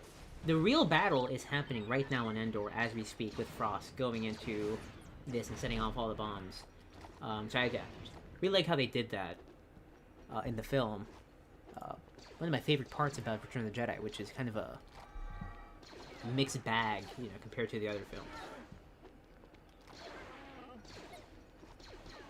Jared, yeah, getting that slippery gear collision there, and also there, so yeah, struggling a bit more with this than Frost, but eventually able to make it over. Yeah, and as for Frost in the bunker, the main thing you want to see them hit here are these camera pan skips. Whenever you pull the lever normally, it will play this, it'll cut the camera to this angle here, where you see these like locks like blowing up. And you want to be able to skip that by just moving your characters and dropping out or switching at like a specific time, which will cancel that. Now you're going up for a Wicked Grand right Adventure. Yeah. Which is, at this point, I finally think the pull up only there. instance of oil glitch that is used in the run, so... Yeah, and for those who don't know, oil glitch is just whenever a stormtrooper or any character with a blaster puts away his gun, the action for that is just the same as pressing the special button. So if you have a character put away their gun by a lever, they will pull the lever for you. So that is what's being done there. I don't think Frost got that last camera pan skip there, but otherwise, you know, nothing here that would give Jared like a real like opportunity to capitalize on, pretty much. That's right, so Frost exiting the bunker right now, going to set off. This is the last time that we will see Chewbacca in the original trilogy, which is a tragedy because he will go on to the planet Serpital, where he saves Han Solo's son and sacrifices himself and gets killed by the moon. So, really tragic way to go for Chewbacca. But after all he's done, what more could you ask?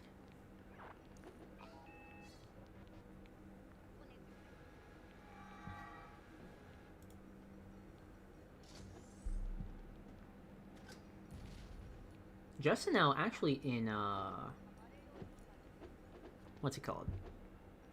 In Endor. So this is the first time I think they're matched up with Jared.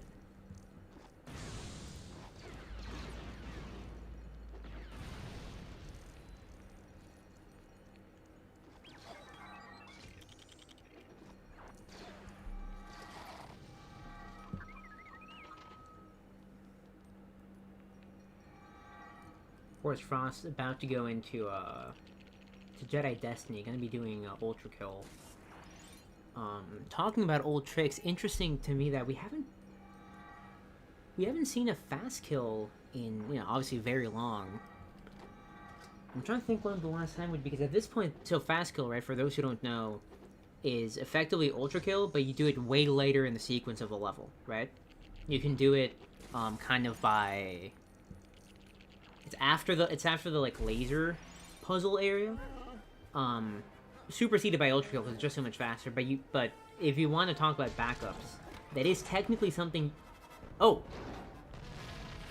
that's really unfortunate. Frost having the Emperor jump right back, basically reset his position instead of taking a death.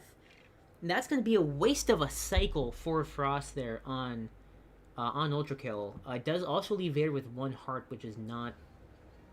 There you go. I mean, that's what you want to see, but that is very unfortunate timing. That's going to be a bit of a time loss. Arguably worse than just missing the Emperor, because you have to go all the way up and re-aggro him. There we go. Finally hits him on the second try. I don't know if I've ever seen something like that. That's really unfortunate.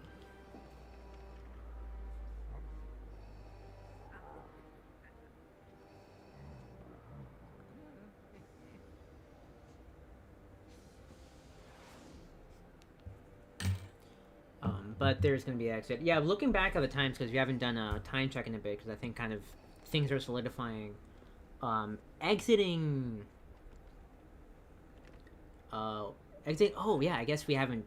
I guess Justin has not finished Endor yet. But exiting a Speeder Showdown, Justin is behind Frost by almost 4 minutes. Of course, a lot of that's going to be due to episode 4, right? That's kind of Justin's disaster episode this run, but certainly I think Frost has just had a very clean performance throughout the rest of episode 6 that Jared might have trouble matching. Certainly at this point he's a minute and a half behind Frost. Justin is certainly also not really going to be not going to be able to catch up anytime soon. Some debate in chat. By the way, the objective ranking of the films is 5, 4, 6, then 3, right? You gotta have Revenge of the Sith in there. Potentially, you follow that up with Force Awakens, Last Jedi. Then I think it has to be Phantom Menace. Then Attack of the Clones. Then, like, A Mile, and then Rise of Skywalker. So, you know, if you disagree with that, you know, it's okay to be wrong. But I don't know why there is a Rise of Skywalker. I don't want to say Rise of Skywalker fans, because the only comparison is that it's better than The Last Jedi, but still. Frost here going into the Death Star, going to be looking for those, for the torpedoes. Not getting the greatest luck, able to get one here, saving one up for the next Star Destroyer. So now we have 2. Yeah. Yeah, I mean, basically with this room, you just want to kill the ships as quick as possible and get as many torpedoes as possible. That's right. That did. Oh, okay. For a second, I thought that point, but it did not. And yeah, hopefully, yeah, Frost will get some torpedoes before he goes to the next room. Looks like he will. So 3 torpedoes there. That's right. Jared. Also not terrible luck on torpedoes. Yeah, I do recommend, by the way, anyone in chat, you gotta watch Andor. I would personally rank Andor along, like, A New Hope in terms of Star Wars content. So they're really like nowhere close to the same kind of, I guess. They're not like Andor's not a movie, but you know they're not really the same type of show, to be honest. Yeah, it's not the same Although, type of good, but it is very good. Frostbite going into the Death Star, as as the name indicates, kind of in my opinion, a very painful area. I don't like the vehicle movement in this game. I don't think that's necessarily a controversial opinion. But this level really shows you... Oh, that is a crazy torpedo. This level really shows you kind of its weaknesses because it's very easy to run into stuff.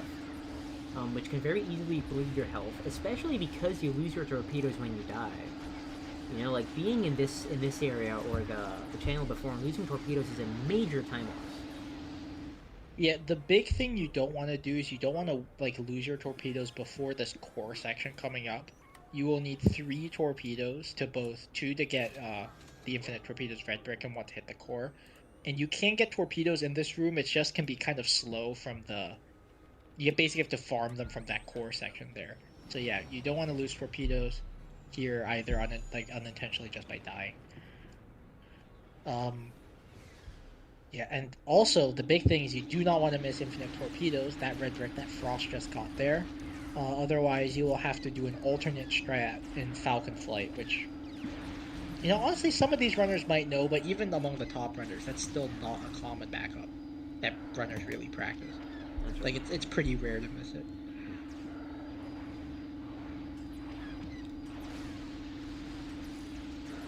Frost exiting the Death Star, which at this point has been commandeered by IG-88, who is about to start a robot uprising. So, fortunately, he will be unable to do so.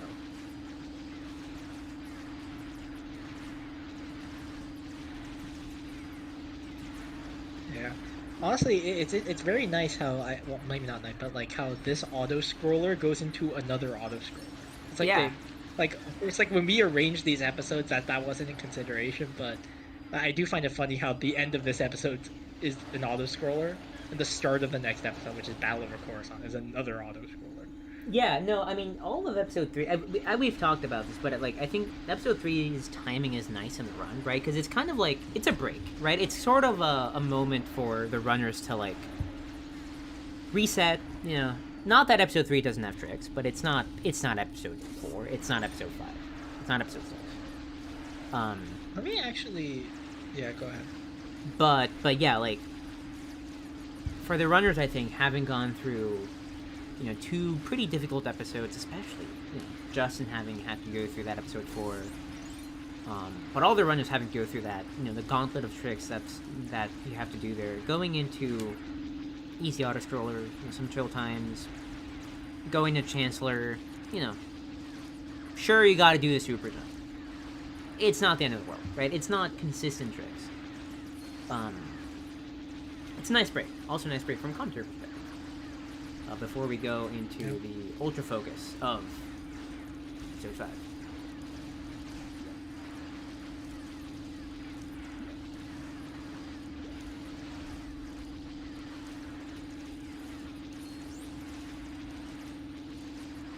Yeah, but honestly, you know, if you're a viewer, you know, make sure to stay for the rest of the run. But like, if you do want to get some water, you know, now's the time, I guess. Now's the time, yeah. Now is also a good time to go. Just reminding you all on the Bomar Order Legends page and seeing that hat.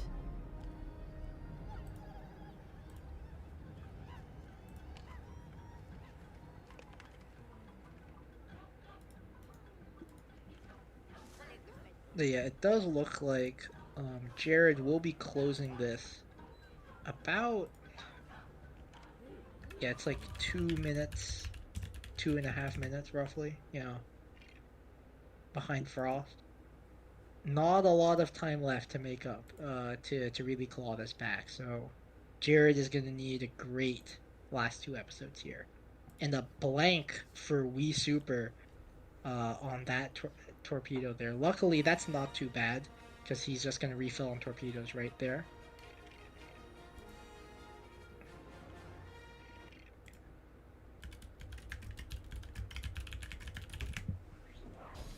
for Coruscant specifically, we're going to basically see the same strat from all runners. They're all going to be doing the 1P2C. We did see some death strats, which is the old strat for Coruscant in some of the lower rungs. That is the easier strat to do, but all the top runners are going to be doing this 1P2C, where they basically have both players called in and they hug the camera to specific points to make sure you go slightly faster throughout the level.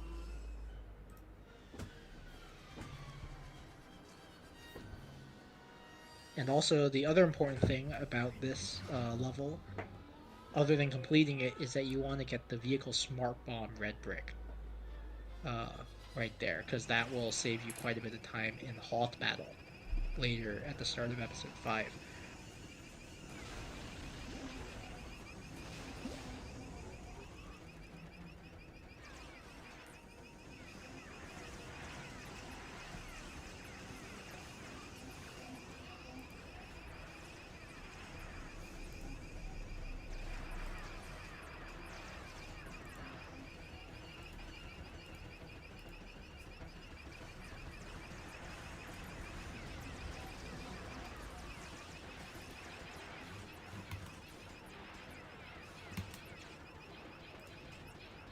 And I guess one thing, there were a couple of runners earlier in this event that were able to PB, usually in the lower rungs, during a race.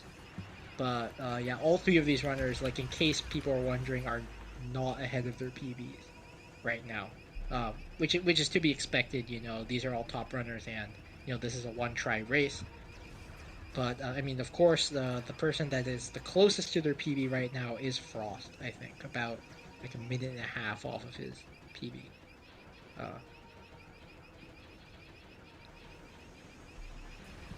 That's right. So it's still, still a bit far, but definitely kind of what you want to be seeing right now.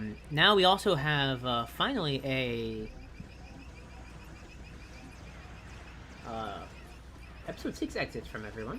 So that's going to be 1:35:55 Frost, then about a minute and a bit behind that Jared, and then 2.5 minutes behind that is going to be WIISUPER. So yeah, I mean, we're not done. There's a lot left to do. We still haven't gotten to Cloud City, still haven't gone to the Boulder. But these are really, really good times for Frost. This is the type of thing we were talking about. Where, like, you make one mistake, you make two mistakes, you start getting, you start getting behind. It's really hard to make up that time at these top levels.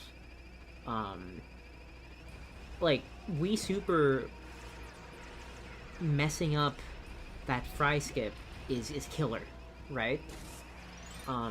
Jared, I don't think he's had any massive blunders, but he's just sort of had a lot of, like, small things, small, medium failures, deaths, that type of thing that Frost just has not had. So it's just building up those 5-10 second leads, and at this point there just are not that many 5-10 seconds leads to build up in the other direction. Yeah, I mean, and Frost just did another one of those, as you said, like, small time savers right there with Grievous door stuck at the start of Chancellor. That is another one try where it is frame perfect, I believe. He does nail it there, so putting him even more ahead. Definitely not a free trick that these other runners can easily miss, for sure. And Frost will be also coming up on the next, I guess, minor time save of Chancellor, which is MVE. All three of these runners should be going for MVE, which is this drop and warp to skip the R2-D2 panel at the end of this room, coming up right here on Frost's screen. Interestingly, I guess one thing to note about this room is the reason why Justin has decided to now turn off music in his runs, because he has to listen to a sound cue, specifically to know when to call in on that trick, and the music gets in the way. So now Justin used to be one of the only runners that ran with music, and now I think almost nobody at the top level does it anymore. Frost going for right side Chancellor super jump. You can do this on the right or the left, missing it there. I think most people do it on the left now, though I guess Frost still does it on the right. I believe it is also like slightly faster on the left too, but I don't quite remember.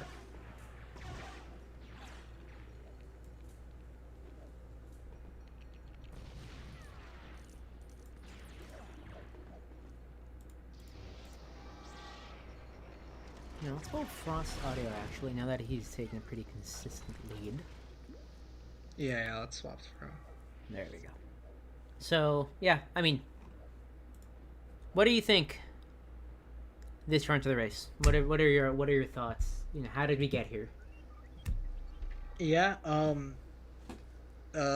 spaceport. That's the big thing for WIISUPER, and for Jared, it's just, you know, those little things. So in Carcoon, you know, taking some of those deaths, getting Disco second try, and really, it's just like I don't think Jared, like, he hasn't played like exceptionally in terms of like he needs, like, Frost has been playing very consistently, and so in order for Jared to be saving time against Frost, like, Jared have to play like really well, you know.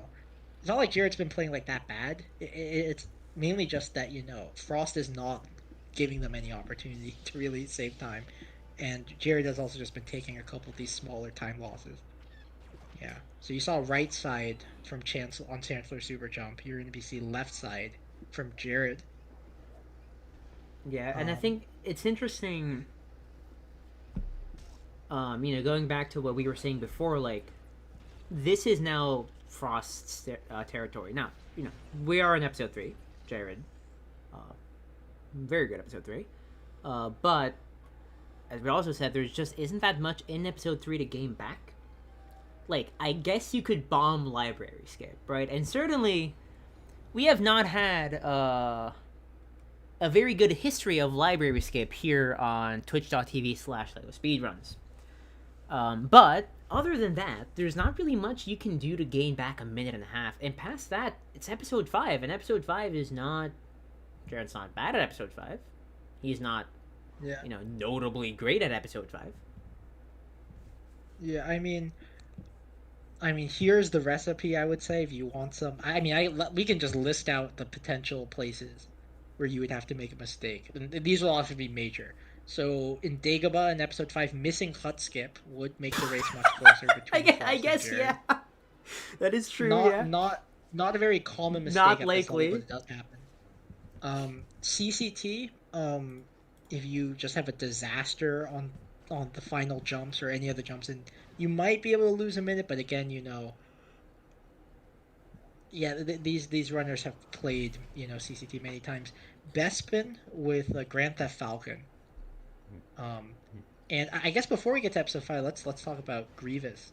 Grievous would have been another place where Frost could have had disaster, but I mean, it seems just average for on that side, so they're not going to make up much time there. Falcon Flight is probably the big one. Frost could get a terrible boulder, but even then, that would just be closing the gap for Jared. That wouldn't put Jared ahead. Yeah, I think the person of note here to watch for CCT would be Justin, right? Because very notably, right, Justin is the DV1 person. But like Justin's in last, so at this point, you know, DV1's not saving you 4 minutes. It's not. Yeah, I mean, you know, it's not going to do 10 much. seconds at this point. Yeah, it's not that much time. Yeah. I mean, and of course, even rarer than all the things I've mentioned are basically soft locks. So you can soft lock. Well, technically in CCT it's not soft, but in Bespin you can have one of the panels fail to activate, and that will force you to restart the level, and that's like a multi-minute time loss. So that could happen. You can soft lock in Hoth Battle during one of the waves where all the probe droids are around. In the ATSTs, like if you use Vehicle Smart Bomb and blow up the waves too fast, you can soft lock and have to restart that. That would be a really bad time loss as well. But again, you know, like those are very, very rare. You know, and if that happens to Frost, like I would feel really bad for him because that's like those are like fluke. You know, like multi-minute time losses. You know, we really shouldn't be expecting any of these things to happen in this race. That's right. So yeah, I think Frost is going in very happy here. Not really much to say about Kashyyyk. Oh, Justin did warn us about this. We're gonna be seeing tiny gameplay here on the Wii Super screen because, of course, you drop your resolution for Grievous. That's what lets you do with much more consistency than you could before. Your Grieve Cheese, right? The 3-4 hearts in a row. Yeah. So for Justin specifically, for reasons unknown, it looks like that. Yeah, yeah. Normally, so all the runners reduce their resolution to 800 by 600 as opposed to like 1920 by 1080. Specifically for Grievous to make the shots more consistent. I think Justin said he was having like a specific issue because normally we stretch the game back, to full size, but he was having a little bit of an issue for that. So he's currently, you'll literally see the 800 by 600 resolution here, without it being stretched back to normal size. But yeah, hopefully, we'll see a good Grievous from him, Yeah,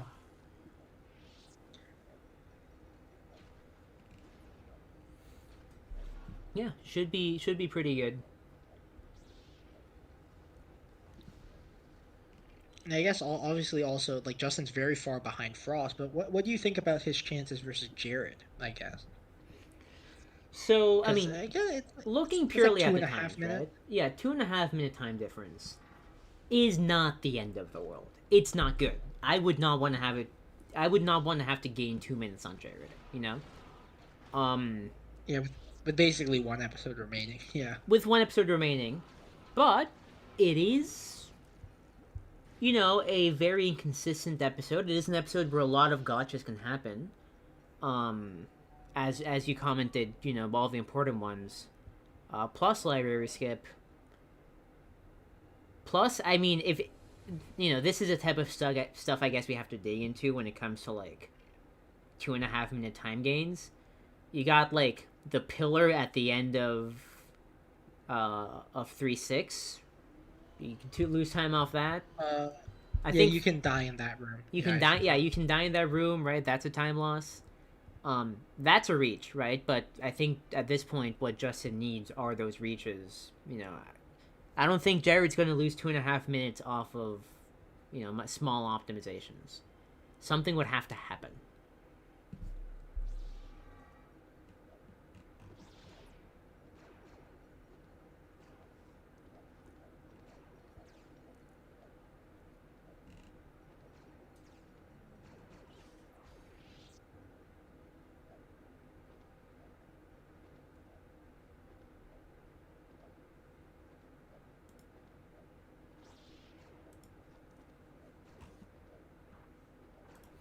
So yeah, I don't know.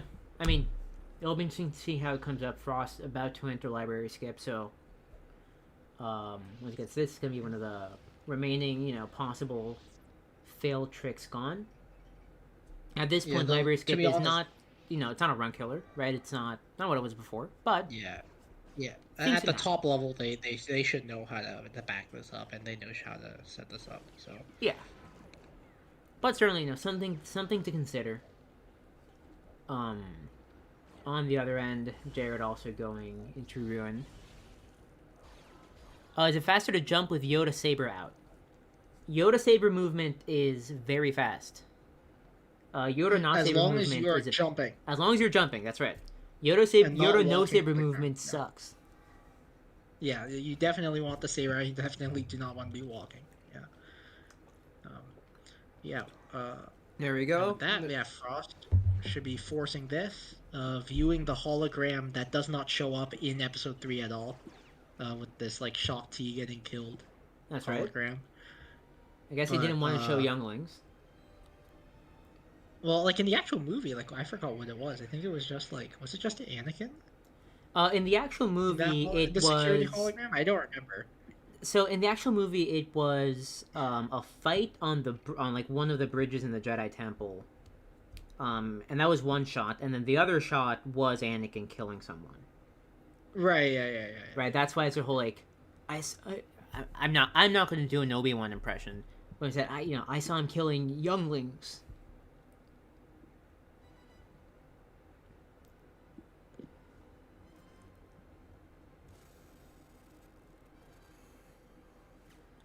There's a deleted scene where he does kill Shock T.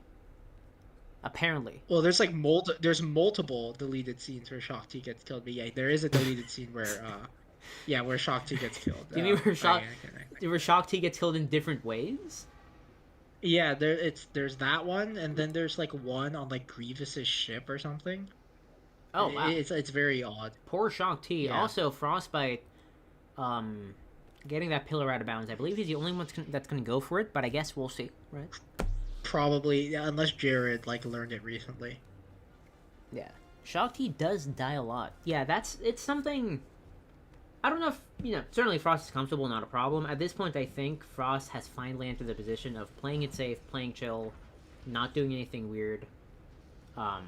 Much better for your opponent to have to make a minute and a half off you than for you to lose a minute and a half off to your opponent, if that makes sense, right? So, nothing crazy. Take your time, do your setups, be safe. Yeah. And I mean, like, if this lead continues, I mean, like, if this lead continues, he could potentially like avoid having to do like GTF, even like risky strats. It all depends on how much of a lead he's able to preserve into those last couple levels. Yeah, and it's also one of those situations of I wonder if he knows, right? Are they talking in chat, or is he aware of the progression of the other runners? Because if he's not, well, he's deafened. He's deafened in the Discord right now, so I don't think they're definitely not talking. But I think this was the thing that came up, which was we asked some of the runners, would you prefer to know how good the other people are doing, when you're doing your race? I think most people don't really want to know, to be honest. Like, how the other runner. It's a weird mix of mix of situations. Because on one end, what's up? Jared missed the drop in Warp on Vader, oh. So he had to play out the room normally. But yeah, continue. But yeah, like on one end, you want to you want to know for these types of decisions, right? Like if Frost knows he's a minute and a half ahead, he's not gonna go like. Probably not going to do GTF. You don't want to risk losing a minute and a half in Bespin. Yeah. But also, if you know how far ahead you are, you start your mind starts playing games, right? Both if you're faster and if you're slower. In a way that if you don't know that all it is it's a run like any other. Maybe you played a bit safe, but other than that, you're not thinking of like, man, I gotta make back 40 seconds. I only have 30 seconds to play with, like that type of thing. I mean, but definitely, I think Justin knows that he's behind. You know, so like, even though he might not even remember watching the runners, but I think he definitely knows at this point, just off of Spaceport alone. Oh, absolutely, yeah. No, I'm going to be interested to see once we get to the exits in the results screen. I'm going to be very interested to see how how that we can kind of track the race through that. Yeah, I mean, episode 4. It often happens. Garrison, episode 4 in Spaceport, Justin spent maybe 2 minutes trying to get Fry Skip set up. Setting up player 3 in first. Yeah. It was real rough. Yeah, it's not quite that he missed room 1 and didn't know the backup. It's that he missed room 1, didn't know the backup, so then just kept going for room 1. I think way past the point at which just doing, like, spy fight skip would have made sense. But, it's... You don't know you're going to mess up 20 times going into it, right? So it's not necessarily competitive. Yeah. I mean, he's probably, like, rusty on spy fight skip anyway, but, like, yeah. I think, sometimes, people, like, they're committed to doing the trick, like, no matter what happens. And I guess just for Justin, it didn't work out that way. That's right. But yeah, with that, so, as I said before, with Frost entering episode 5 here, really, Frost is going to need a disaster on, like, all of these levels, I think, for this to be a close race at the end. Otherwise, he can probably just, like, coast it in for the remaining couple of levels. Yeah. And that soft lock I mentioned on Hoth Battle, like, realistically, if you don't do, like, the super risky strat for this end room, like, it's just not going to happen. And Yeah. Frost isn't gonna do that strat, so Which, again, is a matter of if he's aware of how far ahead he is, then he won't do any of these like crazy strats, and then it's not gonna matter at all. And then that's it. yeah, though again, if he doesn't know how the other runners are, maybe Frost will still decide he won't do this strat, but he probably will still play the rest of this like relatively. He's not gonna revert to like beginner strat, for the rest of the run. Oh yeah, certainly. Pretty good lap 1. Of course, this is where we want to use Vehicle Smart Bomb. I never understood what Vehicle Smart Bomb is supposed to mean. Like, it's the idea that you can just explode arbitrary vehicles. Yeah, I guess vehicles. I guess it's smart in that, like, I guess it very precisely targets like everything on the screen. So I guess that is a yeah, pretty smart and bomb. everything that's like evil. Yeah, I suppose so. So I don't know. No, that's not true. That's not true because you can vehicle smart bomb your bombs on the screen. Oh really? I didn't know that. Okay. I think so. Oh well. So yeah, you actually have to be careful not to vehicle smart bomb some of the things that what is it that you don't want to blow up. You only want to blow up the things you want, like the actual enemies on screen. Because if you blow up your bomb, then you have to wait for the dispenser, I think, to come back. Interesting. Was it the bomb or was it something else? There's something that you don't want to blow up with vehicle smart bomb on the screen. I think it's the bomb, but Well, Frost is here. so actually, yeah. Mhm. So I guess it's not that smart. Yeah, if yeah. that's the case. It doesn't. Yeah, it doesn't know that bombs aren't vehicles. But Frost is now about to finish up here. Gonna be entering Echo Base. Yeah. Why the rebellion decided, hey, we're leaving this beautiful, luscious planet, with like rainforest and like, all the chatter, and then we're gonna go to like the worst place in the galaxy to set up our next base. Who knows? Yeah. Well, I mean, it's not what you would expect, right? So I mean, I guess that's true. Yeah, yeah.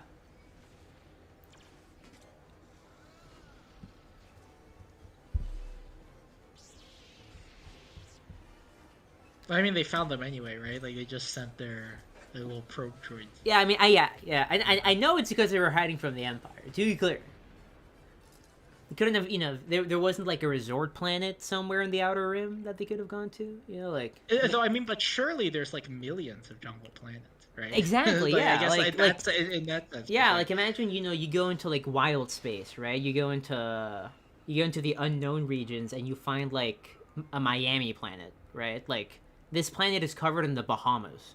That'd be pretty cool. Yeah, just like Dagobah, like, I've failed. I must go to my what did he say? Failed. I have. I Into exile. What Yeah, is it? into Into exile. I must go. And then he goes to like a dump. Oh.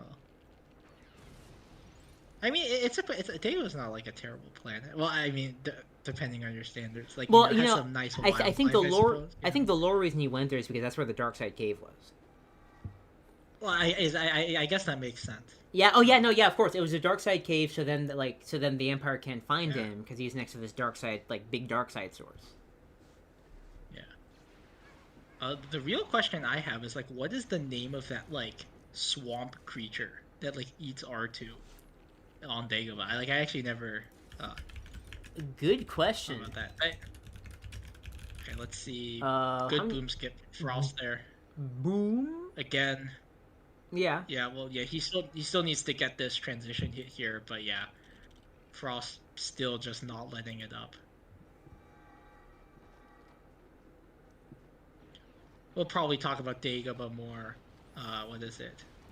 When we actually get to Dagobah, I suppose. But Yeah. Once we get there, but yeah, we got boom skip. I think boom skip interesting because at this point it's very consistent. It's not really a big deal. But it is relatively new in the grand scheme of things. I remember it was like just becoming a thing, right around the time of BTR. BTR Yeah, it was like 2024. just before. It was just before BTR. Yeah.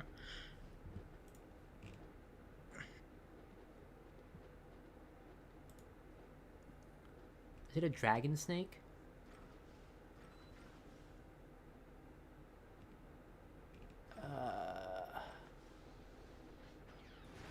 Yeah, it's a Good, dragon snake. The king of the dragon snakes, actually, is what a R2D2.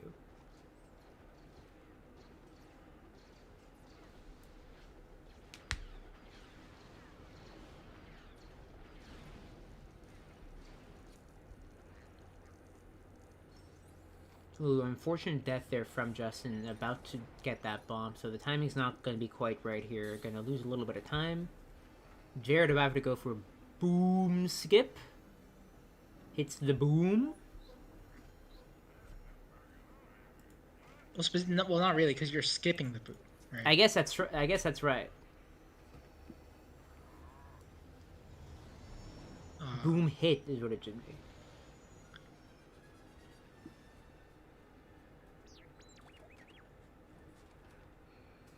The power up on time. Yeah, I mean, I guess this is Frost's maybe last moment to lose. I guess second to last moment to lose a bunch of time. Not that you could really, like, it would be a pretty shocking boulder. But, like, here's the thing. Even if Frost gets the worst boulder known to man, he will probably still be ahead. Like, yeah. That's how, you know, that's how locked in, I guess, he is right now. Which, good for him. You know, he is, you know, he's been playing very consistently. Like, yesterday, I think he even got, like, a 219. Like, 45 or something. Maybe it was yesterday or a couple days ago. So, like, he's been, you know, been at the grind, and, you know, and it really shows in this race, you know. Just a very solid race all around. Honestly, you know, with a better pod race, who knows? You know, maybe 219 could have been on the table for this race. You know, just a little bit more cleanups. Like, BVT is like, you know, he's the only one below 220 right now of all the runners. Yeah, and, you know, going back to some stuff we were talking about before, Frost, super impressive, not just in this tournament, but generally, almost became a top runner immediately after joining.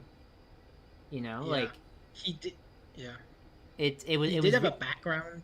Yes. Yeah, go ahead. Yeah, had a background, I believe SM64. In Super Mario 64, yeah, right. Yeah. So he wasn't new to speedrunning by any stretch, but yeah, I mean, he's probably one of the fastest improving runners, yeah, for this game. Yeah. Yeah, I wonder what that is. What is it? Just you know, is it the mindset? Because obviously, you know, this does not play like SM64 at all. So I wonder if it's, you know, is it the mindset? Is it like the willingness to grind? You know, what about having done another unrelated speed game, but it's certainly a speed game at a high level translates between games. Yeah, I mean, I think, you know, like for mechanical skill, I don't know how much transfer there is, but, you know, I'm sure there's like practice skills, you know, having the right mentality, you know, just like avoiding the pitfalls, you know, it's like actually being able to analyze where you're losing time. Like, that's a big skill that pretty much every runner needs to sort of know to learn if they want to improve, you know. Yeah, and I think Frost has just been locked in on the practice, you know. The tools are out there, you know, any runner can sort of go out and learn this stuff, but Frost has definitely put in the time. And also doing that, you know, a Frost, pretty cracked boulder. Wow. Yeah, you know, not a 3-minute disaster, so no, he is going to be cruising. Probably. If anything, I would consider this At just more time save over Jared, more time save over Justin. That was basically no waiting time between torpedo shots. Yeah, let's see. His exact boulder, yeah, like this this is not a bad run by any stretch. No. I mean, yeah, even For a even one outside try. of like this match, I think this is a run that Frost would be happy with. Because what was that? That's like a 3, like...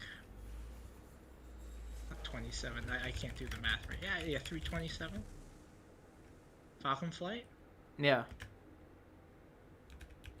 I mean, that's not bad Falcon Flight at all. Like, even if it was like 330, like, it wouldn't even be that bad for a race. So, yeah. That's a 327 Falcon Flight. That's a really good Falcon Flight for a race. Yeah.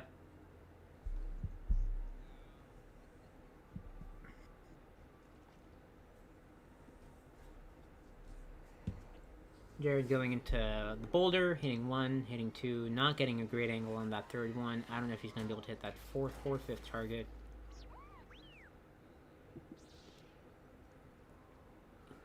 Not terrible. I mean, hopefully that last target comes around. Okay, yeah. Yeah. Respectable boulder. Nothing too crazy.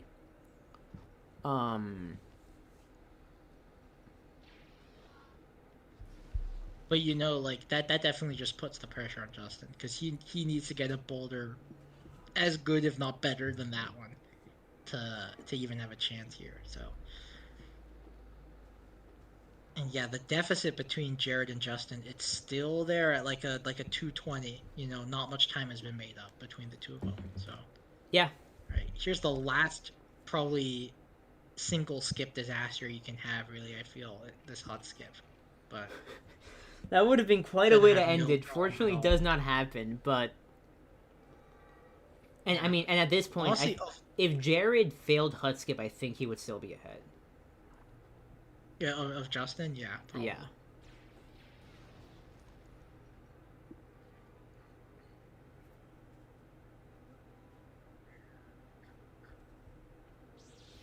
Yeah, I mean... The one interesting thing, I guess... Mhm. Yeah, go ahead. No, please. Now, the one interesting thing, I guess, is because Hut Skip has been, we're for those who don't know, that's skipping the Dagobah training section. Because that skip has been around so long, there's a lot of newer runners that probably don't even know what the backup is if they miss it, to be honest. Like, Yeah.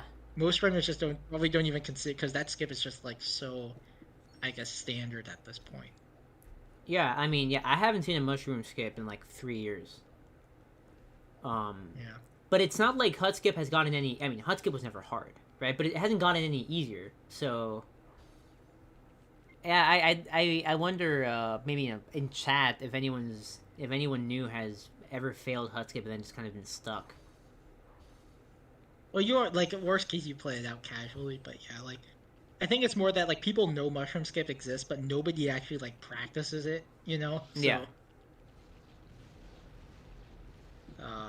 But yeah, I mean, like, if we look at the boulders on paper, like, that's a 332. Like, as I said before, like, 330 even. Like, Frost was, like, 327, I think. Like, 330s, like, those are all respectable. Yeah, not What a was that terrible boulder boulder from from Justin, Justin either. But, like, as I said, because none of these other runners had a boulder disaster, like,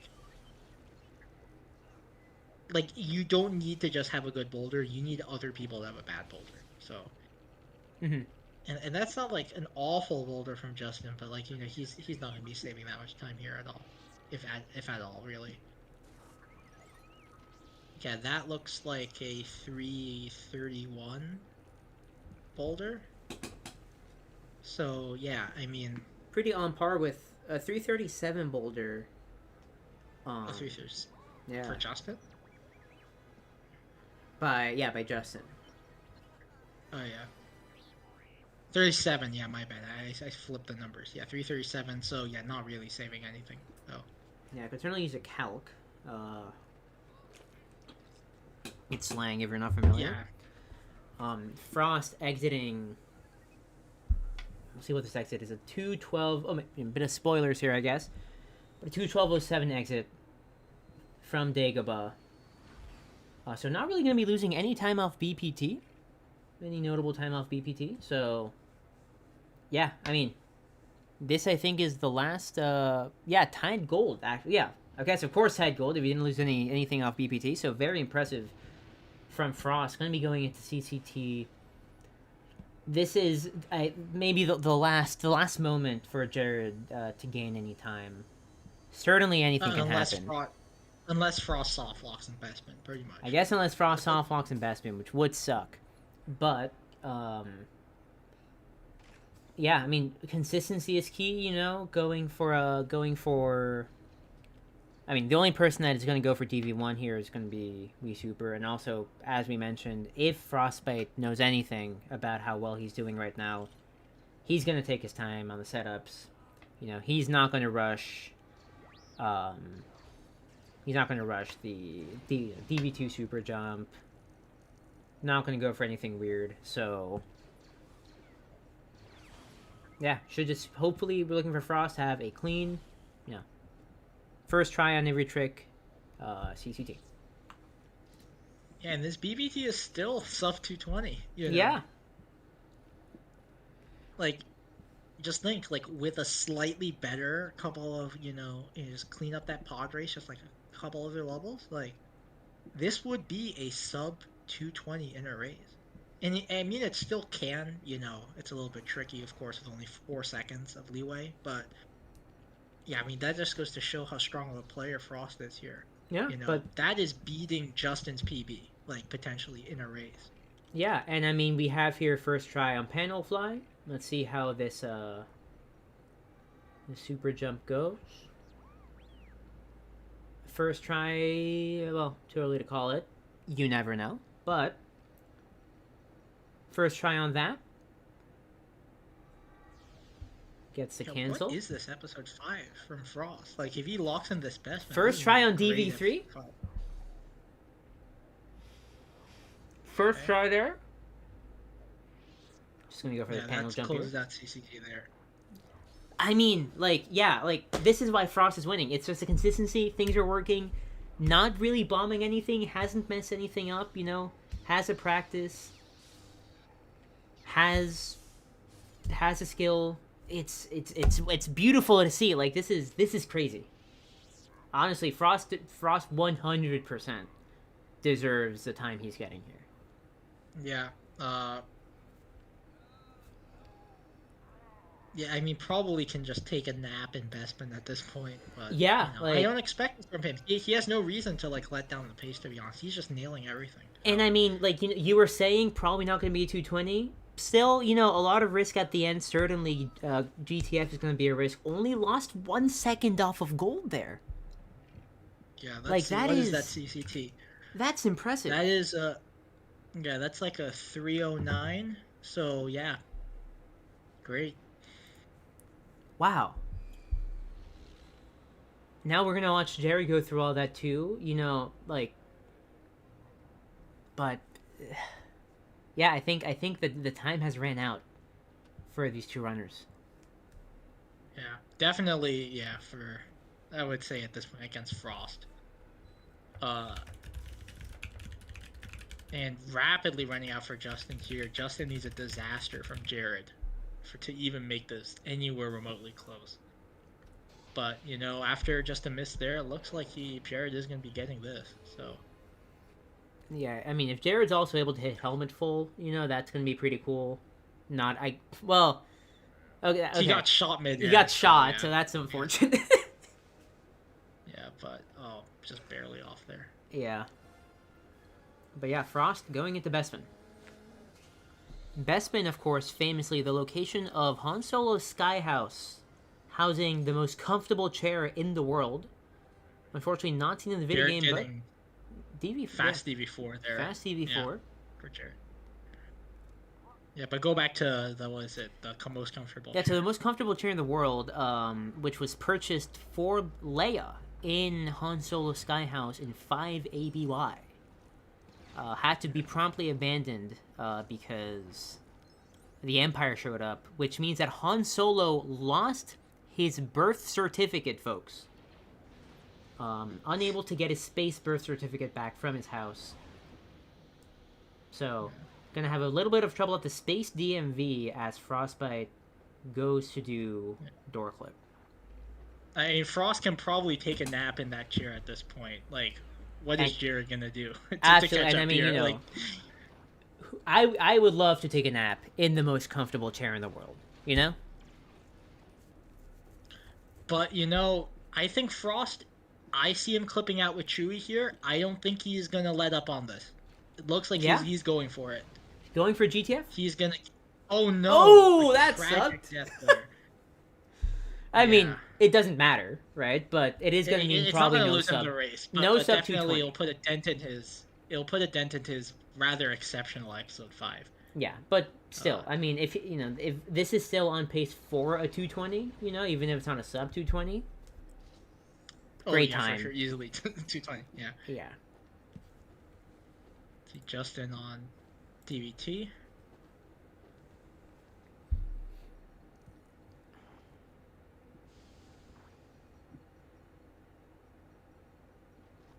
All right, now I'm gonna go to try. Oh. Now pulling back Yeah, I quickly mean, enough. If his previous performance has been anything to go by, like, I don't think Frost is going to be having trouble. And look at that, Yeah. immediately out, showing that he doesn't have to play it safe to win this race. He has the confidence to not only win this race, but just win it in an even more convincing fashion than he has already, I suppose. Just box clip left, really, and bridge skip between him and a completely dominating performance in this race, pretty much after episode 4. That is right, yeah. Truly wonderful performance. We'll see these exits for CCT as they come in, but Frost taking a 2-minute lead over Jared. Which, I mean, after that gold matching Dagobah and that 2 seconds off gold CCT, 100% deserved. Justin still 4.5 minutes behind Frost. So yeah, I mean, it's certainly Justin has lost a bit of time, or I guess honestly, I'd probably look at it as Frost has gained a bit of time on this fantastic episode 5. But yeah, I mean, as you mentioned, episode 4 is no joke, Certainly not something to leave to chance. You have to practice. You have to know the backups. You have to know the tricks. You have to know the execution. Otherwise, you're gonna get stuck. Oh, Frost. It's intentional just to set that up. But yeah, you're getting these final first shots. try. And yep, I mean, we'll see his final pace in just a moment. This will not be sub 220, but it's going to be a very strong time. Definitely the best so far we've seen in this entire match. What is the final time? It's a 2:20.24 from Frost. Congratulations to him. That's a great time for this race. Yeah, fantastic time. I mean, certainly not necessarily not that he wasn't a favorite going in, but Jared is first seed. Jared is world record holder, right? Yeah. But that's still a fantastic time. I'm very happy that he's going to be in first seed for playoffs. So yeah, congratulations Jared, to Frost. Because he's doing the R2 box clip, which I wasn't expecting. I thought he was going to do the Chewie box clip, but maybe. Huh. Yeah, and Justin also now in Bespin. Actually, wait, did Jared just miss GTF? I think we were talking about Frost so much, we might have missed something. Jared doesn't look like he's going for GTF. I guess maybe he missed it too many times and he just realized that he wasn't going to let loose to Justin. He's going to play this end of the run safe. Yeah, Whoa! A wise call from Jared. Hot stir from Jared, almost making up the time loss. Yeah. Second one. I mean, yeah. it's a good play because, as you said, you don't want to lose this race. So, yeah. He's ahead by Justin by quite a bit, but if he doesn't play this match correctly, fails GTF too many times, he could still potentially lose. Yep. However rare that might be, but with this, we're going to be seeing the standard end platform here, he's pretty much locked in second place at this point. Yeah, going to go for end platform, which, I mean, as we've talked about, GTF, really cool trick. I love the end platform. It's fun. It's I mean, outside of this weird lag, it's a weird way to, it's a fun way to end the event. So Jared is gonna stay in the first rung of the ladder, not gonna be able to go past it, which, is not the end of the world, but is certainly gonna force him to fight again in the future, ending with a 222.56. Yeah, I think he should be playing, I think Seymour maybe next week, if I remember correctly. I don't remember. But yeah, to make sure to tune in next time. Yeah, he's not gonna get first seed. He can still get second seed. Justin, the best he can get now is third seed, if he basically wins the next two races.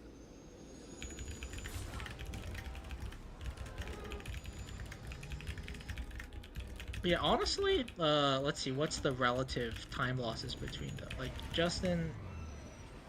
Yeah, honestly, if WIISUPER did not have that spaceport disaster, I think it would have been a way closer race between him and Jared. Like, I could have easily seen the race going one way or the other, to be honest. Oh, certainly. I mean, let's take a look.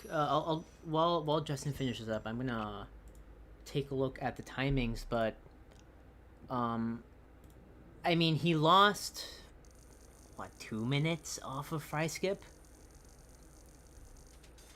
So yeah, that is kind of where the divergence would be, at least looking at the timings on the run.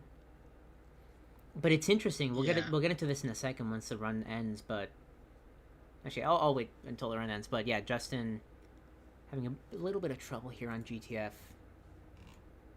Yeah, and like definitely, it's also just like kind of like a morale thing, to get that big of a time loss early on, Oh, certainly. And it's not like pod fraud where it's not like literally the start of the run. Like you are like almost halfway at that point. So, but regardless of all of that, Justin is going to be able to finish here with a 2:24.54. He will be, I guess, demoted to the rung 2 for next week. But still, congratulations to him. Very hard race, but yeah. Overall, a very good rung 1 race. Hopefully all the viewers enjoyed it just as much as we did. Yeah, let's go take a look at those results.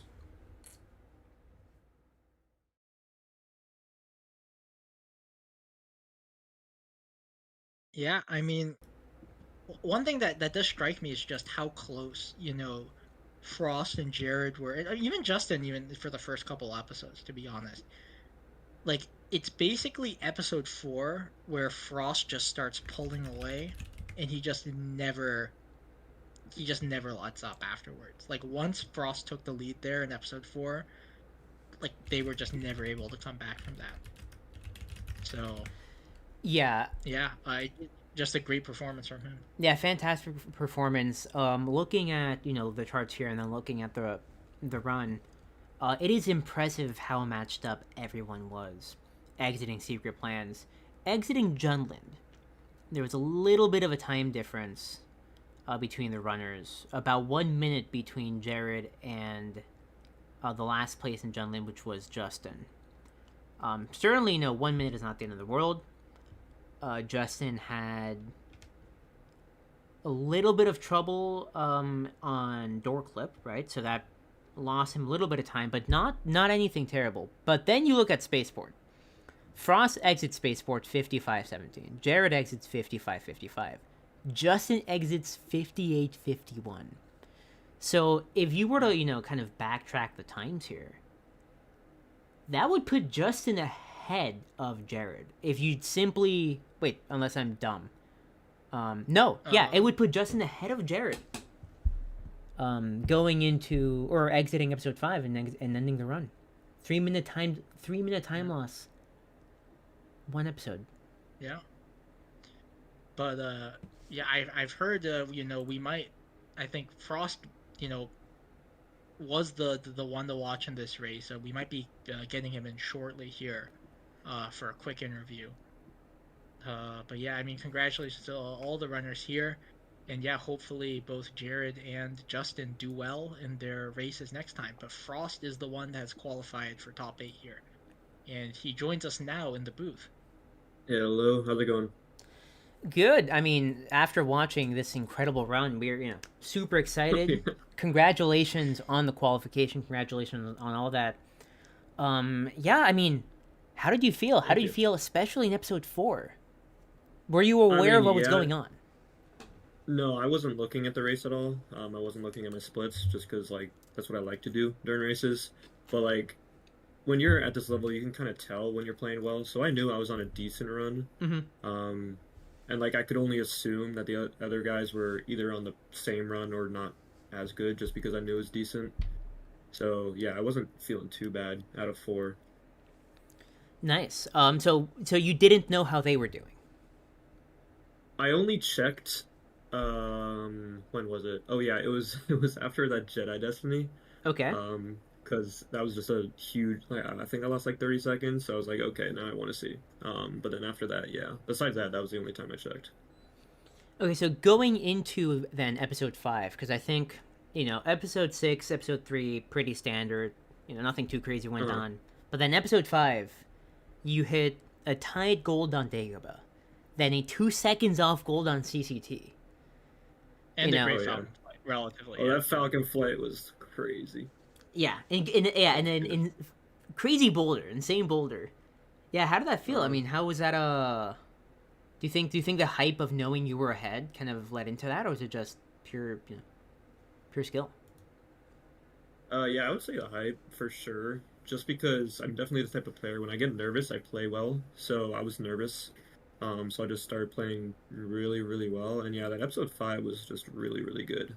Until Bestman, unfortunately, but yeah, it is what it is. So yeah, I can't really complain. I mean, yeah, but even even then, hitting a 220, and I think is your first run of the event and qualifying off that is fantastic. So yeah. I guess my question really for you is, since you have qualified, you do not need to play for the rest of the ladder section of this tournament. What are you going to be doing in all this time before we do top 8, I guess? Well, first off, I should say I'm so happy that I'm not going to have to do another run for 7 weeks because I hate races so much. They're so nerve-wracking. But what am I going to do in the next 7 or 8 weeks? Probably just practice early game a lot, do runs, try to get record, Nothing crazy. Sounds good. Well, glad to have you here. And I think we are just going to see what is coming up, because this is the end of week 1. So all of the runners have been re-ranked. Our ladder for week 2 is set. And I believe that we have some runs already scheduled. So let's take a look at that.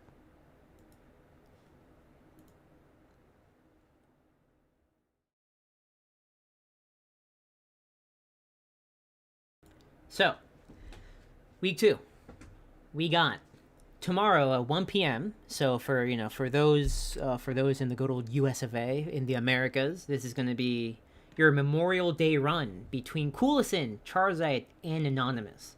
So that's going to be tomorrow at 1 p.m. EST. So take a break from your barbecues. Put that beer down and watch some high level TCS. Followed up with the 29th, which I want to say is Thursday, also 1 p.m. Anorak Revelo Phantom, that's going to be rung 3. And hopefully we will, now that everyone has kind of settled in the ladder, we'll have a bit more scheduled. So, yeah. I mean, if there's anything else from your side, P53, I don't know. But had a great time. No, yeah, I think that's all you have to say. Thanks to the viewers for tuning in, and yeah, make sure to stay tuned for updates on week 2. Yeah. That's right. Well, it's been a pleasure again. See you all on week 2.